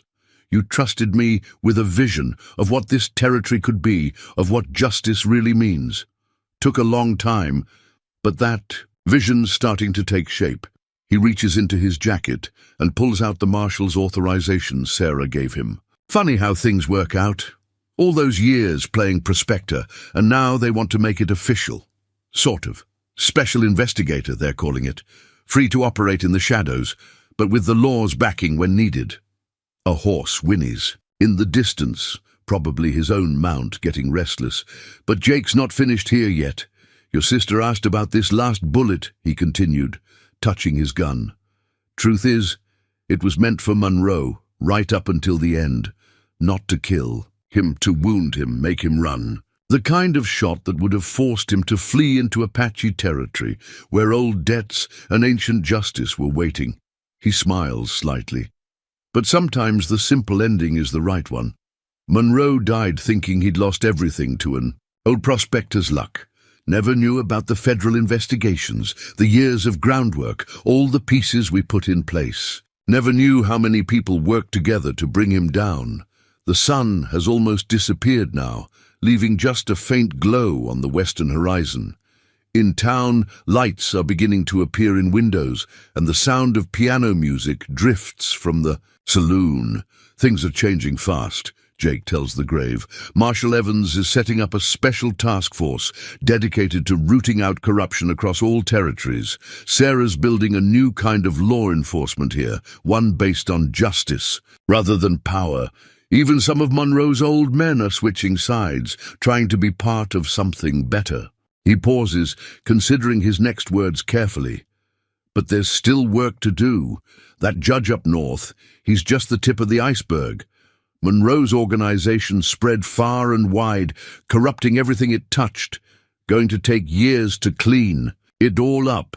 A figure appears at the cemetery gate, Holbrook now wearing a deputy's badge under Sarah's authority. He waits respectfully at a distance, understanding the importance of this moment. "Your death wasn't the end, Jimmy," Jake continues. "It was the beginning. You showed us that one man standing up for what's right can change everything. Took 15 years, but that change is finally here." He replaces his hat, then reaches into his pocket and removes something small. A marshal's badge, old and tarnished. The same one he took from a corrupt lawman years ago. "Think it's time this found a proper home," he says, placing the badge at the base of the cross. "A reminder of what we're fighting for and against." Holbrook approaches as Jake straightens up. "Marshal Hawkins sent me. Got word about some suspicious activity up near Thunder Canyon. Might be connected to that northern judge you mentioned." Jake Nods, unsurprised.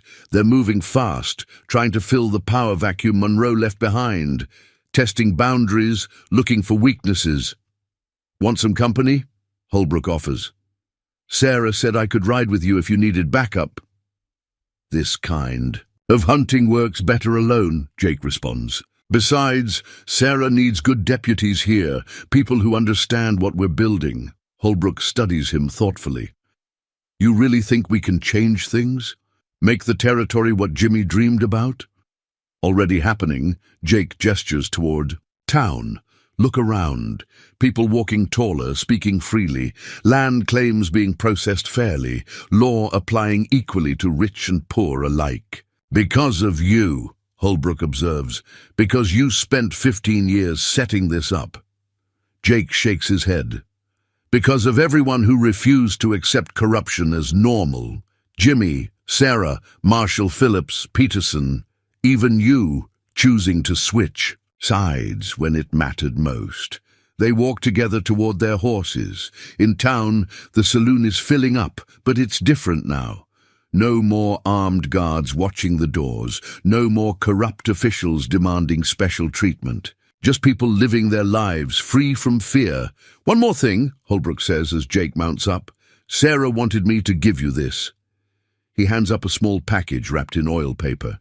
Jake opens it to find a brand new pocket watch. It's silver. Case engraved with a simple message. Justice takes time. Tell her thanks, Jake says, tucking the watch away. And tell her Jimmy would be proud of everything she's building here. What about you? Holbrook asks. Will you be back? Jake gathers his reins, looking north toward new horizons. When needed, some hunts take time and need to develop slowly. But this territory's changing, and change needs both kinds of justice. The kind that wears a badge in the sunlight, and the kind that works best in the shadows. He touches his gun one last time, feeling the weight of that final round. Not just insurance anymore. Now it's a promise that what they've started here won't end with Monroe's fall. The stars are coming out as Jake Mason rides north, leaving Serpent's Gap and its ghosts behind. Ahead lies another hunt, another chance to make things right. And somewhere out there, corrupt men are building their empires, thinking themselves safe from justice's reach. Let them think that. Let them dismiss rumors of an old prospector who appears in town, asking innocent questions about land deals and property transfers. Let them laugh at stories of Mason the Hunter's return. The hunt goes on, the territory changes, and in the gathering darkness, a legend rides toward justice once more. 1 month after Monroe's fall, a lone rider approaches a small town in the Northern Territory. The town of Eagles Crossing sits in the shadow of Judge Harrison's mansion, much like Serpent's Gap once cowered under Monroe's influence. The rider's clothes are dusty, his horse trail-worn, and his manner that of a simple prospector looking for a place to rest. The Eagles Rest Saloon falls quiet as Jake Mason pushes through its doors. He notes the similarities to the Last Chance. Back in Serpent's Gap, the armed men watching the entrance, the nervous glances from patrons, the heavy atmosphere of fear barely contained. "Water," he orders, placing a coin on the bar. His voice carries the same quaver he used for 15 years, playing the role that fooled Monroe for so long. The bartender, a heavy-set man with nervous eyes, fills a glass. "Passing through?" "Might be," Jake responds, maintaining his prospector's persona. "Heard there might be some good claims up in these parts." Of course, that was before I heard about all the changes down south. The saloon's atmosphere shifts subtly. Everyone's heard about Monroe's fall, about the federal investigations spreading across the territory like wildfire. Jake catches whispered conversations, sees the way Judge Harrison's men grip their guns a little tighter. Changes come and go, the bartender says carefully. Judge Harrison keeps things stable here. Keep the peace. Jake takes a slow sip of water, letting his hands shake slightly. Just another old man, harmless and forgettable. Heard some interesting stories about peacekeeping down south. Federal marshals cleaning house, they say. New marshal in Serpent's Gap, woman name of Hawkins. The name draws attention from a corner table where several well-dressed men are playing cards. One of them, wearing an expensive suit and a judge's watch chain, studies Jake with newly focused interest. "You're from Serpent's Gap?" the man asks, his voice carrying the cultured tones of Eastern education. Judge Harrison himself, Jake realizes. Monroe's old friend and fellow conspirator. Passed through there, Jake maintains his doddering persona. Quite a story they tell about Monroe. 15 years of thinking he had some old prospector fooled, never suspecting the man was building a case against him the whole time. Harrison's laugh is forced. Tall tales, my friend. Monroe's death was a simple matter of resisting arrest. These stories about Mason the Hunter returning from retirement, pure fiction, designed to sell newspapers. Could be, Jake agrees amiably, though I did see something interesting up near Thunder Canyon last week. Bunch of riders meeting in secret discussing property deals and railroad routes. Reminds me of stories they tell about Monroe's operation. The saloon goes deadly quiet. Harrison's hand tightens on his whiskey glass, his knuckles white. Thunder Canyon, you say? Dangerous country up there. Man could have accidents, seeing things he shouldn't. "Oh, I'm careful about what I see," Jake assures him, letting a hint of fear creep into his voice. "Just like I'm careful about those papers I found, the ones with all those interesting signatures and seals." Harrison stands slowly, his guards moving to flank him. "Perhaps we should discuss your findings in private. My office is just across the street." "That's mighty kind," Jake responds, maintaining his nervous demeanor. "Though I should mention, I sent copies of those papers to some friends. Marshal Hawkins down in Serpent's Gap, for one, and that federal investigator, the one who's been asking questions about Monroe's old associates." The judge's face darkens. "You're either very brave or very foolish, old man. Do you know who I am? What can I do?" "Just a simple prospector," Jake says, his voice still trembling, but his pale eyes suddenly sharp as steel. "Though folks used to call me by another name, back when I was hunting men instead of gold." Recognition dawns in Harrison's eyes. His hand moves toward his gun, but Jake's is already drawn, appearing as if by magic. "You're him," Harrison breathes. "Mason the Hunter. The stories were true." "Stories usually are," Jake agrees, his prospector's quaver gone, replaced by the hard voice that once struck fear into outlaws across the territory. "Just like the stories about your connection to Monroe, about your part in his organization, about all the witnesses who disappeared after asking too many questions." Harrison's guards reach for their weapons, but Jake's gun doesn't waver.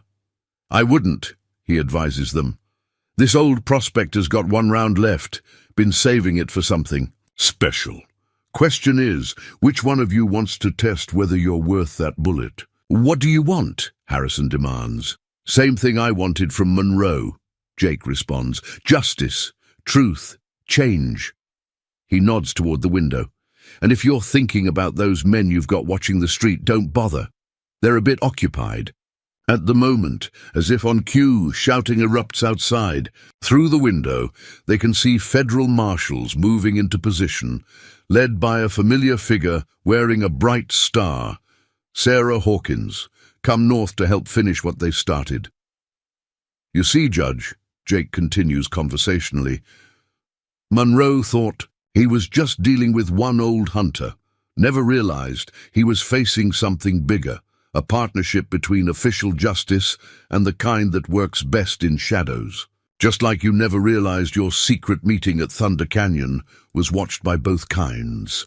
Harrison sinks back into his chair, the fight draining from him as he realizes the depth of the trap.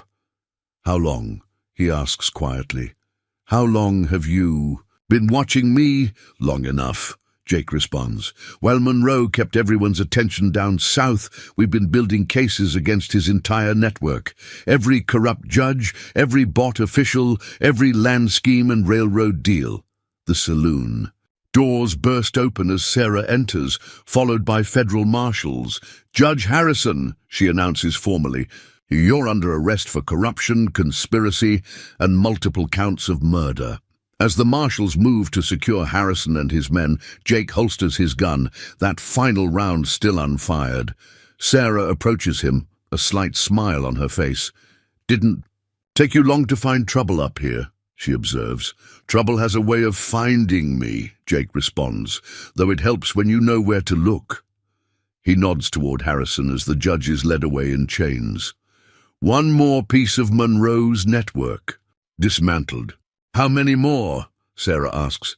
Jake pulls out his new watch, the one she gave him, checking the time. According to Peterson's evidence, at least a dozen more operations like this, spread across 3 territories. Men like Monroe and Harrison, thinking themselves above the law. "Then I guess we both have more work to do," Sarah says. "Me with my badge, you with your prospecting." Jake nods, already thinking about the next hunt, the next corrupt empire to dismantle. "Justice takes time," he quotes the inscription on his watch, "but it always comes due eventually." Outside, the sun is rising over Eagle's Crossing, painting the sky in shades of promise. Just as it did in Serpent's Gap, change is coming to this town. The kind of change Jimmy Hawkins died believing in, the kind Sarah now helps bring about wearing his badge. And somewhere out there, other corrupt men are building their empires, thinking themselves safe from justice's reach. Let them think that. Let them dismiss rumors of an old prospector asking questions, gathering evidence, building cases piece by piece. The hunt goes on. The territory changes. And in the dawn's early light, Mason the Hunter rides toward justice once more, that final round, still waiting for the moment when it's truly needed. Some legends never die. They just learn new ways to serve justice. As the federal marshals process Harrison and his men, Jake and Sarah step out onto the boardwalk of Eagle's Crossing. The town is waking up to a new reality, just as Serpent's Gap did a month ago. Already, people are gathering in small groups, whispering about the judge's arrest, about the changes coming to their town. "Found this in Harrison's office." Sarah hands Jake a folder thick with documents, correspondence with Monroe, details of their operations together. But there's something else. Letters mentioning a gathering, some kind of meeting of their entire organization. Jake flips through the papers, his expression thoughtful. 3 weeks from now, in Denver, all the major players are coming together to discuss the future of their operation, probably planning to choose Monroe's replacement. Perfect opportunity, Sarah observes. "Get them all in one place." "Or perfect trap," Jake counters. "They'll be expecting some kind of move against them. We'll have security, contingency plans." A rider approaches, Holbrook, who's been working with both Jake and Sarah since Monroe's fall. "Check the judge's mansion," he reports. "Found something interesting in a hidden safe. List of names, dates, locations. Looks like their entire network." Jake takes the list, scanning it quickly. Some names we knew about, some we didn't. Government officials, business leaders, even a few foreign investors. Whole operations bigger than we thought. Which means the Denver meeting is even more important, Sarah says. Chance to take down not just the local corruption, but the entire organization. They move to the judge's mansion, now being searched by federal agents. The building is a monument to corrupt wealth, just like Monroe's ranch was. Expensive artwork, imported furniture, all bought with stolen money and broken lives. Interesting thing about this list, Jake muses, still studying the documents. Some of these names, they're not just corrupt officials. They're reformers, people known for fighting against corruption. Sarah's eyes narrow. Double agents playing both sides? Smart strategy, Holbrook observes. Plant your own people in reform movements. Control the opposition from within. Jake nods slowly. Makes our job harder. Can't trust anyone completely, not even those claiming to be on our side. A federal agent approaches with more documents found in the mansion. Among them is a newspaper clipping about Monroe's death, with handwritten notes in the margins. Jake reads them with interest. Harrison was suspicious, he tells Sarah.